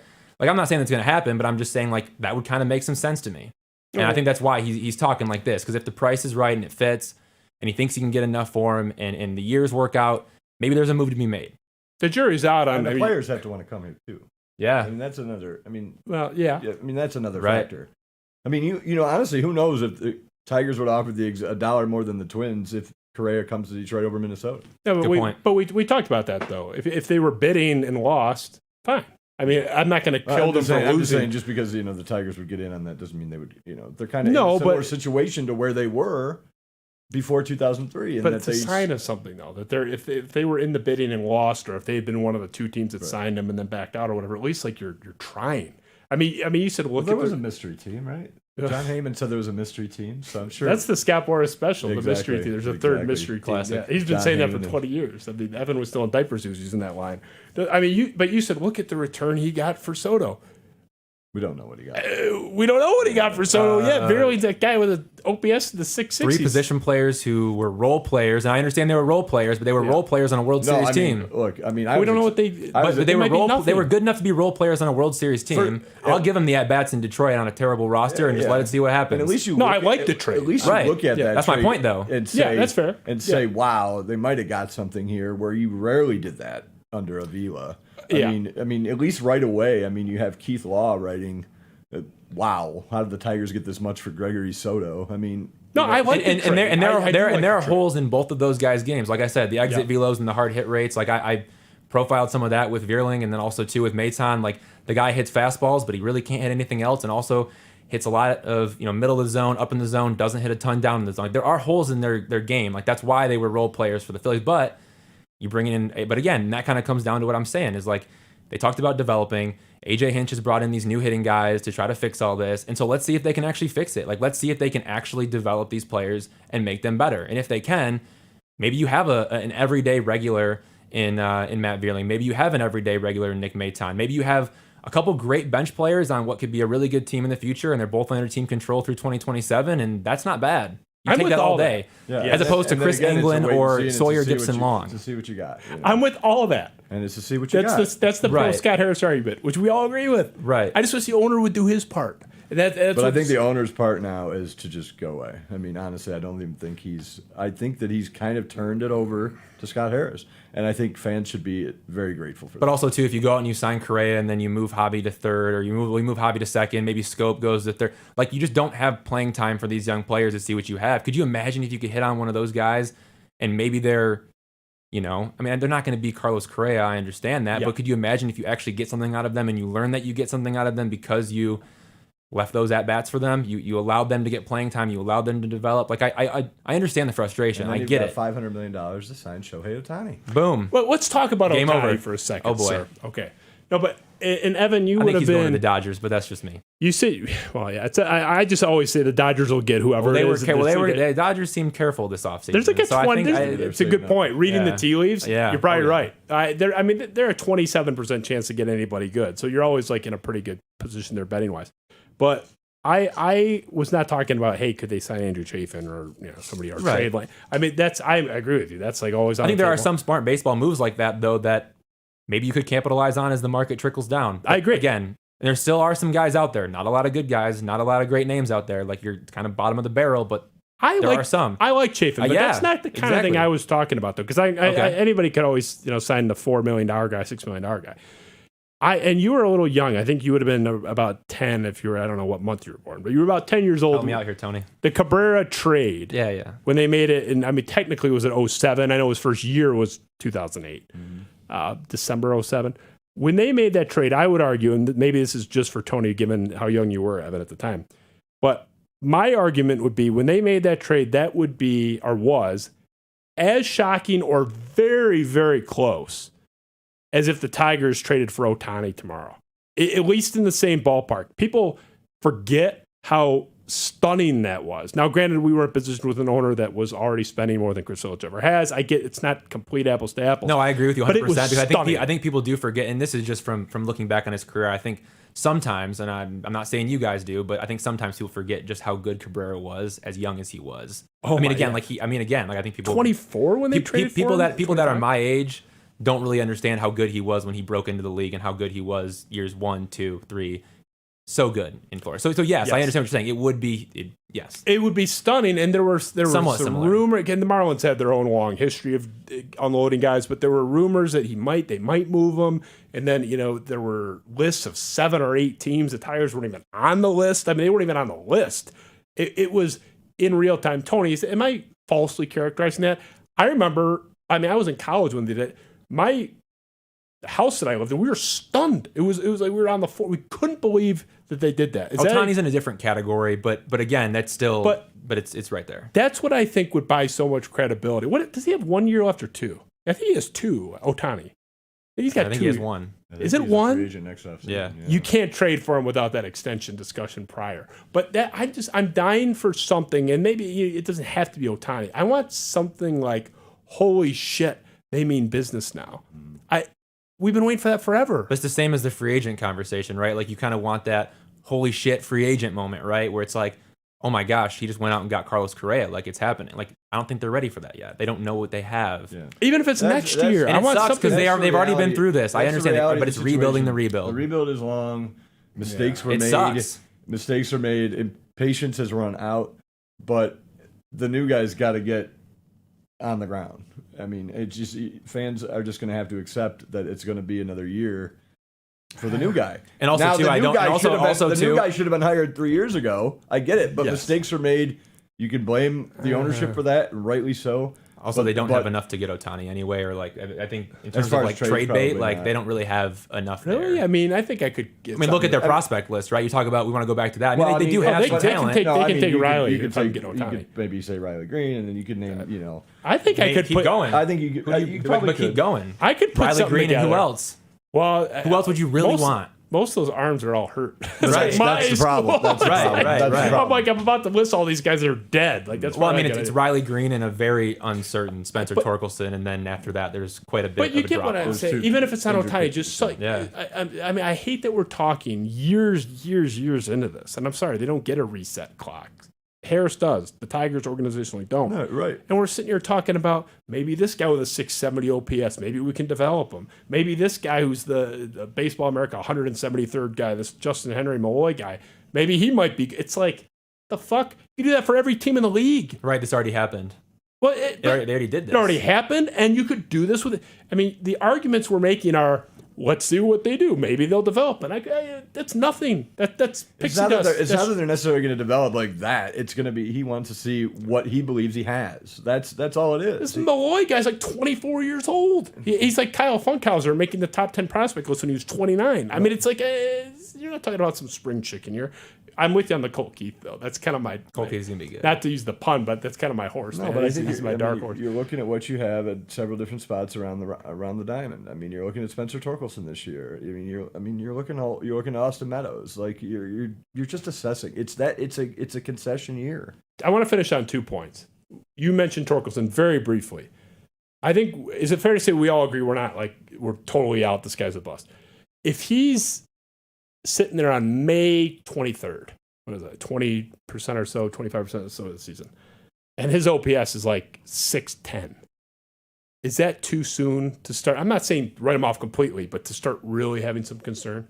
Because to me, his start kind of matters. I don't care about the first week, but if he's 2 months into the year and is well below league average, this is a guy that you drafted for his offense as a first baseman. I know they said third base, but I mean, you drafted this guy to be a franchise cornerstone. yes, with the bat. I mean, he saved Javi Baez 5 or 6 years. But you drafted him to be a great player. A great hitter specifically. Yes, but right. But so is it safe to That's all say that really that matters. If you can't hit, you can't play. I mean, that's what it really comes down Well, to. right, but that's my point. you can buy some value if you're a world class shortstop or Yeah, of something, and course. your bat's a little bit underwhelming from your expectation. You draft a first baseman first overall, which is extremely rare. I mean, it's happened like 7 times ever. That guy better mash. I mean, Paul Konerko or better. That needs to be like the basement for you to be pleased. Right. Is it that far off to say we're only about 6 to 8 weeks away from this guy really having some alarm bells going off? I think, like I said, it doesn't have to be hot the first series, April 15th if his numbers suck, whatever. If we're getting into late May and he's up there flailing, I'm starting to worry. Is that too reactive? I want to know Tony's take on this first because I'm kind of pressing the panic button already. Now, you indicated you're like, I don't know about Torkelson. You kind of said that in passing. Yeah. That's why I wanted to circle back to it. But I mean, Tony, May 23rd. I think your intuition would be right. I would not hit the panic button at that. I would be different. I would. Right. I'm not as reactionary, I think, to the product on the field as a lot of fans are. Maybe I think that young players sometimes come up and They go crazy right away. And other guys, it takes 2-3 years. JD Martinez was 27 years old before he could hit a major league fastball or curveball. Okay, and he became one of the elite hitters in the game. So I'm not ready to hit the panic button because I don't think you need to hit the panic button. If you're a team that's counting on him as a contender right now and he's doing that, then I'd be a little bit concerned. But I think, I mean, it's going to be upsetting if you're a fan, but I wouldn't hit the alarm bells just yet. What have you seen, Evan? You said you're already in that. I mean, I'm not banging on the panic button. I'm not saying you're burying him, but you have some my concerns. finger's kind of on it. Yeah, I mean, if he goes down again, I think you have a lot of concerns. Like if he comes back, coming out of the offseason where, look, he got enough at bats last year to understand that what he was doing, like it wasn't working and it wasn't good enough. And I mean, Max Scherzer got demoted multiple times. I'm not saying right. I don't think that if he goes down next year, but Torkelson's your 1-1. Like you have to remember that. Like that he's your 1-1. Like he was your guy. He's somebody that you were expecting to again mash at that first base spot and mash right. But we all wanted right him, now. though. I would have taken. He was him. Consensus, man. Sure. Nobody wasn't taking. Yeah, Torkelson I would have taken him. So.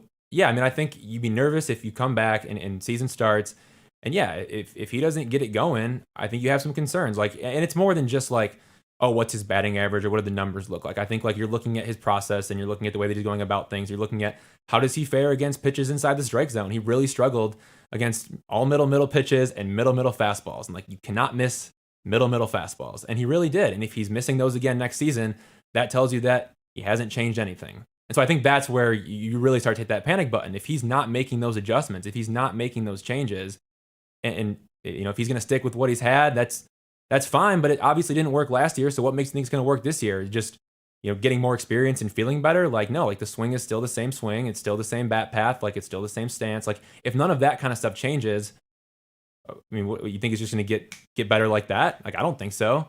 So that's what you're looking for, I think, more than just the numbers. I think you're looking for the way that he goes about it. Is he hitting those fastballs in the zone? Yeah, exactly. And if he's not making those steps, you're told that they've got a good coaching staff, they've got a good developmental team in place. They got this whole new hitting factory. They got to get through to him. They have to get through to him. Whatever, because he didn't make any adjustments last year, and I get that. It's so hard to make adjustments in season. They sent him down to AAA. He came back up, and look, he was better overall. He did have better at bats, but he wasn't like the guy that you would expect him to be or that you would hope he'd be. You'd hope that he'd go down there, fix some things, come back, and just start letting it rip, right?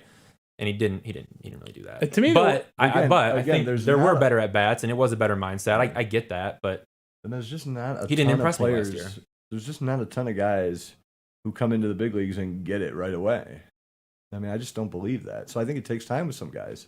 Right, which is why my finger is kind of hovering over that panic button, because we've seen this before where guys come up and they bounce back. Yeah. There are also many cases where they don't, and they just don't have it. And sometimes it takes a lot of time, but the Tigers don't have it. Next season, by the end of this coming season, you're gonna have a pretty good idea what you have. 100%. I think but I'm not gonna get too wrapped up if it's May 15th, if it's April 15th, or whatever. No, nobody's saying 100% bury him. I'm just saying, when are you starting to have real concerns? I'm not there yet. I'll assess at the end of next season. This coming season. So he could be in August with a 590, and you're like, no problem. I don't think he'll be in the major leagues with a 590 OPS. That's what I'm saying. Well, he's 590, and then they set him down because he's so fine. bad. I mean, again, to me, that's sirens. That's you're more reactionary than I am, and more alarmist than I am. Andrew Vaughn was 4th overall the year before. He is competent at bats at the major league level. He's pretty solid. JD Martinez was 27 years old. Why are we talking? Was JD the 1-1? No, but he became one of the best hitters in baseball. These extreme outliers. Scherzer went down. How many league MVPs or Cy Young Award winners were sent down at 26? I mean, you're naming these extreme outliers. Right, but JD Martinez, guys that had impacts with the Tigers. But JD Martinez didn't overnight become this dude. Like he didn't wake up one day and he just had it, right? Like he almost did. Well, Houston just got rid of him. Yeah, he kind of did. I mean, right, pretty much buried in Houston and came and was a star right away, almost right away. Right, but you don't go through all that without making changes, without making tweaks. Adjustments. Right, he bought into the launch. That's my point. That's my point. This is the misery of being a Tigers That's my point, fan. though. That's my point, though. I think that Torkelson is a great player. He can be a great hitter, but he has to make adjustments. Absolutely. And if he doesn't next year, I'm banging on that panic button. I agree. To me, if by the we're end of next season, I will have known. Yeah, I will. I'll have a better idea. But that's up to for me, I think that's the coaching staff's job to try to get through to him there. Because they see part things. of everything. They in know life and sports and everything. You have to adjust. I mean, so part of it to me is the organization. And look, this is a big source of contention. The Bill Simmons theory, which I agree with, and a lot of people don't. He said in real time, you're the Portland Trailblazers. You can't draft Greg Oden first overall because you already have the Sam Bowie thing, the big, tall guy with some knee issues and a weird foot and the legs are a different size. Like, you can't do it because you're Portland. The Tigers, if this were the Diamondbacks or basically anybody but the Tigers, the position prospect looking really bad in year 2 wouldn't be as horrifying. Fair or not, to me, I got 35 years of evidence that this organization can't figure it out. So I'm going to be a little bit quicker on that panic button than I were if I had an organization that I rooted for that had any track record at all of success in this area. I want to finish here really. Oh, go ahead. No, but I also think that's why they're not spending the way that maybe you would hope that they were spending. Like, could you imagine if you spend on Correa, you lock him in, and you don't have a first baseman anymore. Oh, well, this guy's not going to be there anymore. Oh, he's no good. Badou's never going to bounce back. Carpenter's actually not that good. Ryan Kreidler, yeah, he's not going to cut it right. And then you're like, oh, well, now we're stuck with Carlos Correa, and we just realized that these guys can't play. You're so negative. I think that's true. He's negative? I'm not negative. I think he's actually the positive one here. I think you have to look at it like the one you have to look at it. Here. No, I mean, you can't look at it from like an emotional mindset like that, though. That's the thing. I think you have to look at it. That's the thing. When you a little bit more detailed, a little more analytical. You got the wrong guy for that. They beat the life out of you. And so your passion's gone, and you just stick with the facts. This was the blue ball. We were off the ultimate blue ball era, where this team should have gotten it done. You said it at least twice, maybe 3 times. They were the best team in baseball 3 times. And they were the prohibitive favorite in the World Series, twice. Like gambling odds twice. And they would have been in 2013. Yes. And in fact, 2013 was the best team that they had. And I think we all agree. I know Chris agrees with that. I was a fan of those teams. I grew up around here. Yeah. I mean, I was at Game 2 at Fenway. I had a Boston fan. Ortiz wasn't even around third yet on the home run trot. And the fan behind me said that, shame on me, I should be rooting for Boston anyway because of the Boston Marathon bombing, which had happened earlier that year. I mean, as close as I've ever gotten to a physical altercation at a baseball game, I was horrified by the remark. This organization has tortured me forever. And they got so close multiple times, and now we're just in the same shit. I wish Mike Ilitch had gotten it done because I never had faith in this owner. Last thing on the Tigers, Miguel Cabrera. He's on the team. We get it. His last 2 years, Ben, I mean, you can throw it up. His OPS is atrocious. I mean, what is it? Came in at 6.69, and it was in the 620s last year. And this is a designated hitter, by the way. We know he's on the team. It's going to be his farewell tour or whatever. My only question really is this. Am I insane to just ask for them to use him like 6th in the lineup?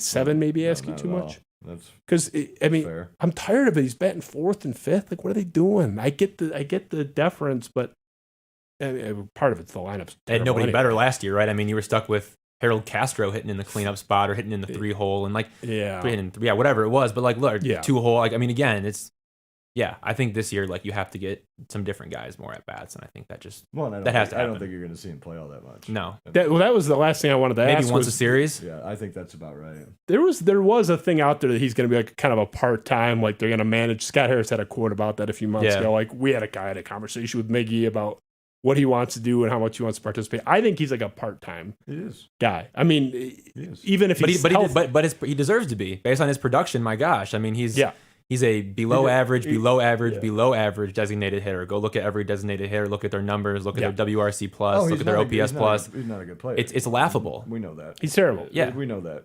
But that's the point, though. He doesn't deserve to be that guy. The team's in the position. But last year, I think it was more of just this season's gone anyway. Let's just.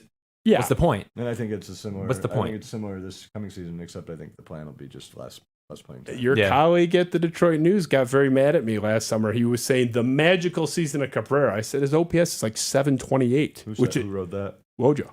on Twitter. He's having a magical, like that was the act, like magic. I think it was magical, something either magical or equivalent hyperbole. There are more important bats to get. He had that high batting average early, right? But his OPS was in the set or whatever. And I posted the Bill James kind of chart. It was a below average league OPS by definition. No, he hasn't been an average OPS in 5. He has no power anymore. Yeah, but they're moving the fences in. Yeah. What if he comes up happy about that? 30 bombs? Hey, you know what would be hilarious though is if somehow he ends up in top 10 MVP and then he gets that vesting option and he's owed another $32 million next year. And is that a thing? Yeah, a thing. I thought it was just a straight like team option. No. They have a vest on it. It's like is it top 10 MVP? Yeah, it's like yeah. I mean, it's not going to happen, but could you imagine though? Could you imagine? I would root for it. Fuck Chris Ilitch anyway. That'd be hilarious. No, I think that's probably why they'll. If he's not a part-time player at the beginning of the year and gets off to a good start, somehow he'll become a part-time player at the end of the year. Pujols' OPS jumped 200 points. Yeah, it did. Pujols had a magical year. Yeah. Hey, Cabrera, he actually did have a magical year. Cabrera commented on those fences. He said he wants to play more years. I just call Victor Conti. No one cares. Like, come on, give Cabrera a proper farewell tour. But I hope he's not batting 4th or 5th. I don't think he will either. I think again, if you're Scott Harris, if you're AJ Hinch, and you're talking about earmarking at bats for young players, get him up there in the lineup, get him as many at bats as you can, see what you got, and I mean you know what you have or don't have in Cabrera, right? So slide him down, right? Like it's only fair to what you're trying to do. I agree. I have my limits. You can't bet him. No question, they're going to do that. I mean, it's the time is over for Miguel. We know that. So you don't think he's batting 4th or 5th? I need him at 6th. No, I think 6 is the number. That's probably about right. Because 7, you're in the bottom 3rd. Even I have my limit. I don't want to disrespect the guy. Even I have the limit. 6 is the number. Like you're not in the bottom 3rd of the order, but you're as far away from the heart as possible without being in the bottom 3rd. Anyway. Well, you could have. You could have paid him to get out of town too if you really wanted to be a jerk about it, right? Like I'm fine keeping him. Let him have his. I know. I tour. understand. Yeah. I understand. But like, I understand they didn't do that. Like, you got to move him down. Like, it's Yeah, I think keeping him around is enough respect on its own, and then 6 sounds good. Well, I'm glad you guys are optimistic about this ownership group, and that you think everything's going to be great. And you're going to win 96 games next year. I think he missed everything that he said. I think it went right past him. I have been probably I've been in a bath of hellacious emotions. I mean, this organization. Tony, you've been holding my hand the whole time, man. You've been sitting in that chair. We've been talking about this in real time as it went. I had no faith that this was going to work. If I pulled up all my tapes saying that Chris Ilitch is going to fuck this up because Al Avila is the one entrusted and he's not going to get it right, I was right. Mm-hmm. Yeah. Everything I said was right about this organization and their trajectory. Chris Ilitch was wrong. So you're telling me that me, the guy who was right for the last 5 years, about everything I said with them, is supposed to have faith in the guy that was wrong at my expense? Didn't say you're supposed to have faith in him. I'm asking, like, just, to the royal we out there. Not you. I'm just answering that. No, that's not. I'm not asking you to have faith in him. I'd be really curious where Castellani is at on this. I know he had a 2.5 minute video or whatever on his Twitter.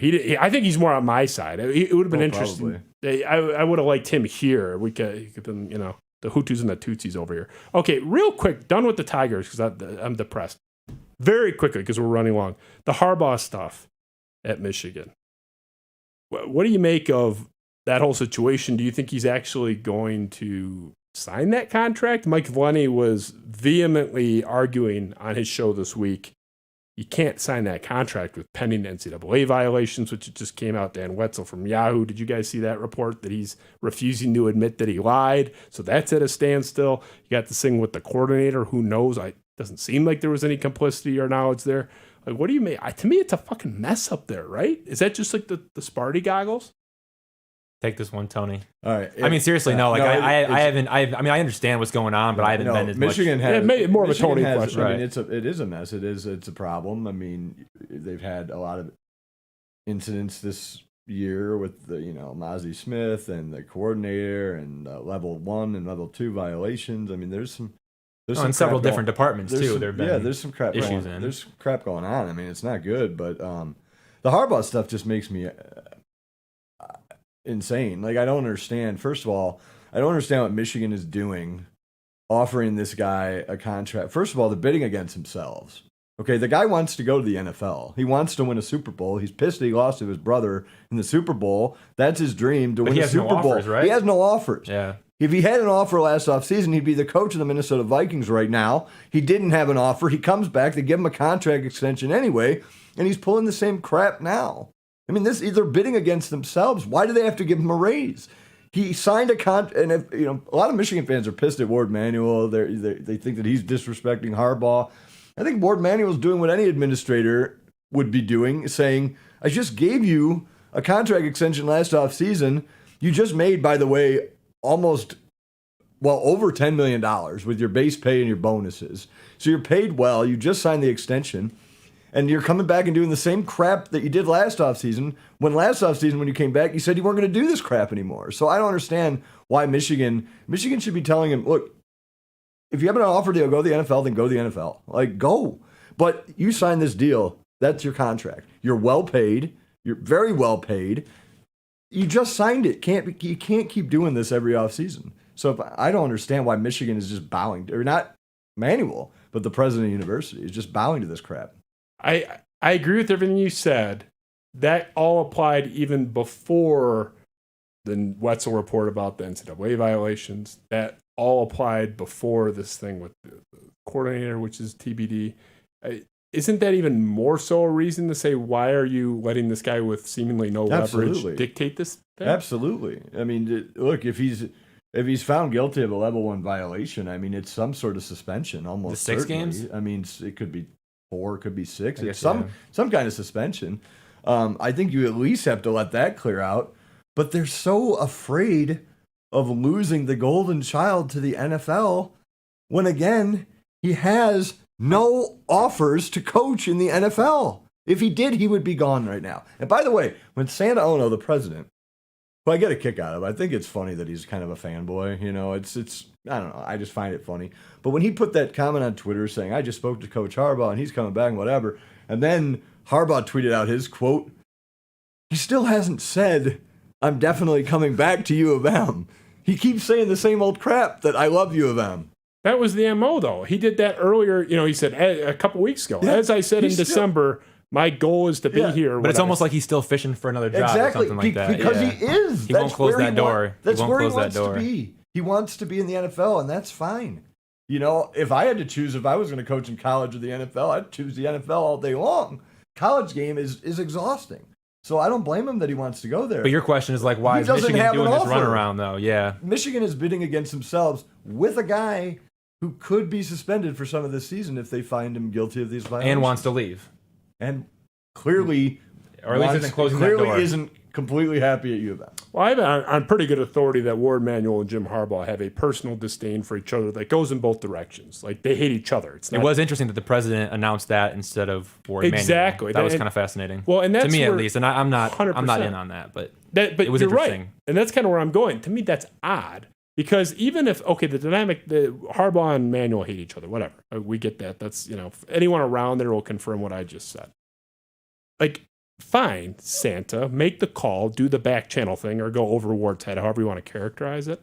But still, the statement should come from the AD or a joint statement with the president, which is what a lot of schools do. To me, it's odd to go to Twitter. Yeah, did a press release come out with that, or was that just a tweet? It was just a tweet. It was just That's tweet. Weird. The whole thing's That's odd. Weird. And Ward had nothing to do with it. Like, that should be a joint released, the same way Alan Haller and Mel Tucker had a joint statement after the tunnel thing, and they both sent it at the same time, and they both signed it, and then they both had their own little separate thing, and they were on the same document on top of each other. But it wasn't a press release, and it wasn't coming from the athletic department because it said nothing. Well, but the fact that he said anything, it's to me the AD should be either the one saying it or at least in conjunction with whatever you're saying, or don't say anything at all. Is that fair? Yes, but I think you have an AD who doesn't understand why they're playing ball with Harbaugh when he just got this fat contract last offseason. He promised him he wouldn't do this last year. Of course, exactly. Yeah. This will be the last time until the next time. I mean, that's what it is. They're negotiating against himself with a guy who doesn't have an NFL offer, because I honestly believe if he had an NFL offer, he would be in the NFL right now. Did you see Colton Pouncey's quote tweet on the Harbaugh announcement? He just said, "Cool, same time next year." Yeah, that's what it is. That's what it is. I mean, that's what it is. No, but I mean, look, he's right though. Like, there's a reason why every year we talk about this Harbaugh to the NFL, and that's a conversation that comes up every single year, over and over and over and over again. Yeah, he didn't get offered the Vikings job, right? Okay, I honestly believe if he did, he'd be gone. He would have been. The Athletic report was that he would have been. His people called the Carolina Panthers. Okay, the Panthers didn't call him, and he's not a finalist for the Panthers job. Okay, reportedly he's the only one with the Broncos not to get an in-person interview. Okay, he doesn't have an offer. Why are they bidding against themselves? I just think it makes them look small. I just think to his point about like Harbaugh wanting to be in the NFL, right? Like you say that's where he wants to be. I just think it's fascinating that this like rumor mill cycle comes out every year. It's like maybe I'm wrong because I'm not super tied into what's going on across the college football landscape, but I feel like you don't hear about that with like every single coach, or you don't hear about the guy over and over and over again. And maybe I'm wrong. Correct me if I'm wrong. But I feel like there's other coaches out there who are really good college coaches who like that's not a repetitive topic over and over and over and over and over again. It's because in large part you're putting your name out there over and over and over again. Okay, yeah. This is him willfully being in this rumor mill, and that's because I believe he wants to be in the NFL. Albert Breer's report, he went on Rich Eisen's show, and I agree with his report, just from analyzing it. He said those first 4 or 5 years, NFL teams really were all over him trying to get him out of there. And it was right when Harbaugh decided he wanted to go where it kind of shifted against him now. Like, owners don't want to deal with these crazy, demanding coaches anymore. It's pivoted. There's a perception, fair or not. I would hire him tomorrow if I were running an NFL team. So I don't believe this. But there's a perception that the NFL games moved away from that, style, that he wouldn't be successful. So I do think he had plenty of opportunities to go. I believe the Breer report, and that's not his theory, that's his report, that there were several NFL teams that wanted him. I think there were, and I think that I think that at that time, when he came back to Michigan, he was obviously all in on Michigan. Yes. And I think that the college game, especially now with the portal and NIL and 24/7, everything is always up in the air. Everything there's no. I mean, it is a different world than when he showed up, isn't it? And it's why you're seeing so many of these coaches just leave. I mean, the old guard is in a lot, especially basketball. But the old guard is getting out of the game. It's exhausting, and so I think at some point he realized that the NFL is a pretty good gig, and I want to go win my Super Bowl. And that's fine. But this whole doing this dance every year, when you said it wasn't going to happen ever again, What would you have done if you were running, if you were Santa and Ward morphed into one? You're all powerful at Michigan administratively. Do you just say, I'm calling your bluff, like see you in the fall, like on your existing deal? Yeah, you're under contract. So if you want to leave, then all right, send us a check for $2.5 million and good luck to you. I mean, you're under contract. We just gave you that contract last year. You're very well paid. People are like, oh, he needs to be the highest paid in the Big Ten. He made over $10 million this year. He was one of the highest paid coaches in the Big Ten this year. They gave him the contract. Yeah. I mean, at some point, it's principle. We just did this last offseason. It's not like you're halfway through the 6-year contract and you want to renegotiate. We just did this. I can't believe there's been two, and you alluded to it, 2 separate statements about 2 weeks apart announcing that he's happy to be here and he's coming back. But he didn't say that. But he didn't. No. But it's like, and it's so one was weird. It's so weird, too. Like, before the playoff game, like, I was on the teleconference with him before the playoff game, and he was asked about the rumors were just starting to heat up. And he said, oh, well, people are just going to be, our opponents are just going to have to be disappointed to know that I'll be back coaching in 2023 with enthusiasm unknown to mankind, or whatever it was. And then, like, 3 sentences later, he's like, well, a man never knows the future. So he's in the span of a minute, like, he's left the door open, okay? And so to me, if you're continuing to leave that door open, then at some point that's where you want to be. That's pretty clear. And that's fine. He's a crazy person. It's impossible to predict that guy. You just said it. Like 1 minute this, 1 minute. The whole no one can predict the future thing. I mean, the most nonsensical remark ever. But I still can't believe that we have released 2 statements from him, or effectively statements, and neither of which is real. He hasn't signed anything yet. He hasn't signed anything yet. 1 is weird. 2 is truly bizarre. By the way, don't rule out a 3rd non-binding statement saying he's coming back. I mean, this is still going on right now. How is this deal not signed yet?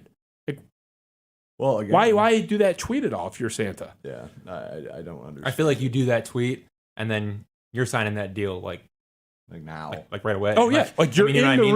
room. Like, From what I've Right. heard and read, they're nowhere close to a new deal being announced. Really? What's that about? We'll finish there. No, I mean there's from what Because everything's been, And again- they're at the finish line and all that and shit. again, you have to factor in that they're under investigation in multiple areas. I mean, They already knew that, though. They did, but Yeah. at some point, if the NCAA comes back to you, and there's all these reports now where the NCAA and Michigan are at odds. The NCAA wants him to admit he lied. Harbaugh won't admit he lied. At some point, I would think the NCAA would probably know for sure that he lied. Otherwise, the NCAA probably wouldn't be making a big deal out of this. But if that comes to pass and he loses that, he's going to be suspended, and then what? You've just signed a coach who's going to get. You just signed an extension to a coach who's suspended half the season. They don't care about that. No, Their they don't, schedule but is it looks terrible. So terrible. until- Yeah, the award yeah. manual, I bet, cares about that. Mhm. But again, Does he though? I think he does. Does that reek of an institution that cares about optics? Have you been following the news? It's been, yes, I'm in the news. I'm Yeah. well aware of what's gone on at you. But Fair. Thanks. Fair. I know that everyone from your school and the school that I attended wants to on. call it a blue wall media and blah blah blah. Like we Oh, don't that's write about separate. any of this crap that's gone on when we do. That's not even what I'm saying. Fire up chips. Well, yeah, the Chippewa. But, I went to Central before I transferred, so I have plenty of love for Mount Pleasant. But, Respect. I mean, I was a Troutman guy, 5'4". Yes, So, sir. but listen to me, sir. I'm not getting into the blue wall thing. I'm just saying, you're saying, no, the optics, and maybe Ward doesn't want that. Ward's the guy that was loaning out his car to a But player. where is Ward though? But the reason I say that is where is Ward? Ward's not out talking about this. Ward's never out and about. That's one of Lenny's greatest points. You can't find the guy ever. Like, where is this guy? I mean, he showed up to bomb Michigan State in the wake of the tunnel incident. Nobody knows where that guy is. Like, to me, this is such disjointed leadership. I don't care what your announcement is. Wait until you have something to announce, then announce it. Is that too much to ask? And can I get a unified front here? This is not a Michigan State thing. I'm not a Michigan fan. Just principle. Take the school out of it. If we were talking about any institution, any business, and I'm just looking at the way they're operating in their communications, like, can I get a unified front here? How does the president, who shouldn't even be announcing this anyway, it's more the AD thing, or at least in joint, conjunction with the AD. How is the president making this announcement? And why is he making an announcement anyway when there's nothing to announce? Because the president is a different cat than what U of M is probably used to in their past presidents. He's kind of become a social media star among diehard U of M fans. This is a different president that they have. I mean, and so I think, honestly, he was just, I think he talked to Harbaugh and he's like, oh, this would be a great tweet. I think that's almost comes down to and that. that's such a terrible But- look for the Yes. university. I mean, that's a bad look for the university, in my opinion. That that's makes you what look happened. childish. That Yeah. makes you look foolish. I don't think it's not a good look. 100%. And I'm on the outside looking in on all this kind of stuff. Like, I don't really follow it super closely, but if you're going to be out there, I mean, it's almost like you're just kind of tweeting for fun, right? What He are we tweets a doing lot. here? I'm just saying, he tweets a lot. What are we doing? I'm fine tweeting. I'm fine taking the bow. Take the bow after the song's over. Right. What are you doing? The guy's taking a bow in the middle of the second verse of the song. I mean, they have to go all musical way Miz on your ass, but I'm sorry. Like, to me, again and again, you have to put it in the context of this is the second statement announcing Nothing. Nothing. Mhm. He had the December 6th, whatever it was, before the playoff But I game. love how when that tweet came out from the president, and then the Harbaugh tweet, and then all U of M fans are like, "Oh, see, he told you he was coming back," and I'm just like, he hasn't said that He at hasn't signed- all. He hasn't signed anything. He hasn't said that. He has not said, "I can't wait to coach Michigan in 2023. I'm definitely back." He's like, "I love Michigan." Yeah, we know you love, And Michigan. that's not really hard to do if you really want to be there. exactly 100%. I think, there's still NFL jobs out there. I'm telling you. Well, I honestly believe if he gets offered an NFL job, he is gone. oh, no, that's a fact. So that's why he hasn't that's made a a fact. definitive statement. But again, why the dog and pony show? Just don't release a statement at all. Exactly. Right. Exactly. Like, I agree, it's not ideal, but don't do it. I mean, I'm not saying radio silence is great. It's a bad situation. You do it for recruiting purposes. I mean, that's why you do it. I don't like the look. It is. I don't like the look it gives you though. It doesn't give you that, clean Michigan look, right? The look that you want, and that but that's my point though. But that's my point though. Michigan has given you right? the clean Michigan look. Even before then. I mean, let's go back a couple of years. But keep going, right? That's why they put those statements out though. It's recruiting. Yeah, but I don't think Santa was thinking that far ahead. I think you were right the first time. I think Santa was like, all right. Santa's like, gotta get those retweets. No, the Harbaugh statement, I think, is all about recruiting. It's let's put something out there to make people realize I'm still here, and that the Santa stuff. I don't understand. Is anybody falling for that though? I mean, are recruits falling for that? You know what? It's better than what? It's probably in his eyes better than radio silence. So. I guess it's optically a disaster. I agree. It's looked bad. I mean, it's so embarrassing, and I hate that like you can't talk about this stuff because the fact of the matter is they won't do it in-house because Michigan fans are extremely to a fault loyal. I mean, I think even worse than Michigan State fans are. Not saying we're perfect. And if you say anything outside of the bubble, it's like, oh, it's just because you hate Michigan. It's like, I've said plenty of nice things about Michigan, specifically with the coordinator issue with this investigation. I said on a version of my show, I will defend Michigan to the high hills if it comes out and they do nothing about it. And I mean, I'm someone that has employed hundreds of people before. If some person in my company goes rogue, no manager knew about it, I didn't know about it. Yeah, I got to do the right thing and fire him, but I don't think I should be hauled in front of a judge. I mean, unless there was some specific negligence on my part, I'll defend Michigan. This isn't defensible. This communications issue. I mean, get into all the other issues. From a third party standpoint, nothing that you guys are saying is outlandish at all. And I just again, so you know, I, there's the measure. To me, it just comes down to I just don't know why Michigan is playing ball like this with him. Like they don't owe him a new contract. He doesn't have another job offer. What the hell are you doing? He's very well compensated. He just signed a new deal. He doesn't have another place to go. What are you doing? Like is Michigan afraid to lose him in the future or something like that? Because he's going to run anyway. He's going to leave. He's clearly going to leave at the first NFL opportunity that actually offers him the job. And again, don't blame him. The NFL job is a better job to me than a college football head coaching job. So fine, if that's what you want to do. But I just don't understand why Michigan is playing ball against themselves. Doesn't that become less likely with every passing year, though, that offer exists? Because we agree it's not out there now because he'd already be gone. Every year, He's more removed. He's older. Everyone's going younger, typically. What happens if that never comes and you're on this every single year? Where does it stop? It doesn't stop. And what it's not going to stop even if you give him the contract now. Even with the buyout, because I have Michigan friends that are like, the buyout means nothing because the new team just pays it. Yeah, so that doesn't mean anything. Yeah, it's like the Waltons will pay a $15 million buyout if they have to. Exactly, but nothing's going to change even if you give him the contract now. So it's not like let's give him his contract now and this will never be an issue again. When that's not true because it was the same situation last year. I mean, the reality is he's waiting for that one offer, and so you think there's a chance though that offer never comes? I don't think it's come yet.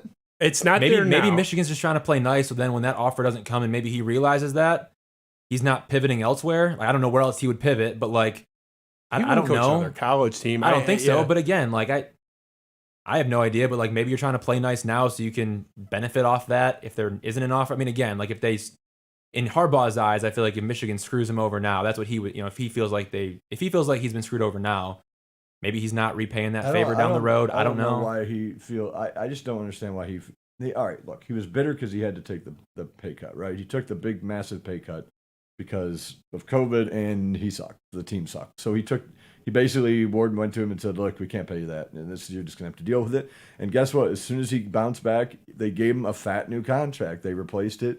He's probably still bitter about that. I'm sure he is. He is. I'm sure he is. It's embarrassing, to have your pay cut in half. He deserved it, though. But that's the reality. But when things bounce back in short order, your contract bounced back in short order. You're making very good money. I just, to me, with Michigan, no. Like I'm saying, no. There's no new why is there a new contract? You have a contract. I don't understand it. If Schlissel is there, I don't think they're doing this dog and pony show. And I know he had other issues. I'm not commenting on that aspect or they should have kept him. But if they had Schlissel or someone of that mindset who wasn't bowing down at the altar of football, I don't even think we're in the situation. I think he'd be more aligned with Ward of like, hey, you're under contract, come back. Or if you get an offer, see you later. We're not doing this. So anyway, I appreciate you guys. We ran long. You guys had high way past my bedtime. You guys ran high on the stamina. Please. So I appreciate you guys. Tony. He was born in 1998. I know. It hasn't sunk in. I graduated from high school in 1997. Yeah, I mean, his hair got a little bit longer and more beautiful as the hours passed tonight. Ours got a little bit more receding, man. But appreciate you guys both. Honestly, I would love to have both of you back at some point, maybe mid-season if I'm not already dead from the horror show that I think they're putting on the field this year. I think it's going to be a catastrophe. It's not pretty. Yeah, buckle up for that. But I appreciate you guys staying way past your bedtime. On short notice, I messaged you guys like last night. We got this together. This is how much pull you have. Here we are. Yeah, I appreciate that. We got to do it again. Tony, Chris has got to do 2 in a row just to tie you. So appreciate you. Evan, second appearance. How long do I got? Yeah, how many do I got to do? You're at least catch 4 up? behind. I mean, it's you're 6 or 7 now. We can look it up. But for like 2 years. Whoa. Yeah, I'm not allowed to talk about the circumstances behind that ghosting, but let's just say I was appalled. Ben, the great and powerful odds on the other side of the wall. Appreciate you, man. Running long, staying late. We got another one tomorrow too, so I got to prep an entire show for tomorrow now. Coming in tomorrow. A couple Michigan State dignitaries, sir. Strayhorn, Jason Strayhorn, and Otis Wiley. Okay. And it was going to be Jehu Colquitt too, but he couldn't get out of a previous engagement. But I was dying to have Colquitt to talk about the Valenti rant in the Notre Dame game in 06 and how they only gave Javon Ringer the ball when Colquitt couldn't be stopped, but whatever. Jehu's my fellow Ferndale Elks member. Oh, there you go. We're Elks members together. Apparently, he's coming in at some point. I love that guy. He's one of my favorite players back then. He was a beast back then. I loved him. He was. So I'm looking forward to that. I got a lot. Michigan State, by the way. I wrote a story about a former Michigan State player, Herb Haygood. It's at DetroitNews.com. Just wanted to have a little plug what he's doing now. He's the head football coach at Division III Madonna. So check it out. We will always support Herb Haygood, especially since he had the Michigan broadcast team in shambles in 2001 during the clock game. So appreciate you guys. We'll revisit this. I think I'm going to be right about everything as we go along here. I think this is a disaster. I don't think that's possible because it can't get any worse. Right. It can't get any worse. Yeah, what if we did the same show 4 years ago? Here we are. How depressing. I know, but that's an indictment on Chris Ilitch. Okay? Yes, thank you. But that has no relevance on Scott Harris. None. No one said it did. No. How many times have I absolved Scott Harris? But that's why in 2 hours. That's why things have happened and unfolded slowly the way they have. That's all. Gotta go. Should have signed Correa. Way too late. Should have signed Correa. Thanks, Spiro Avenue. We'll see you next time. Bye.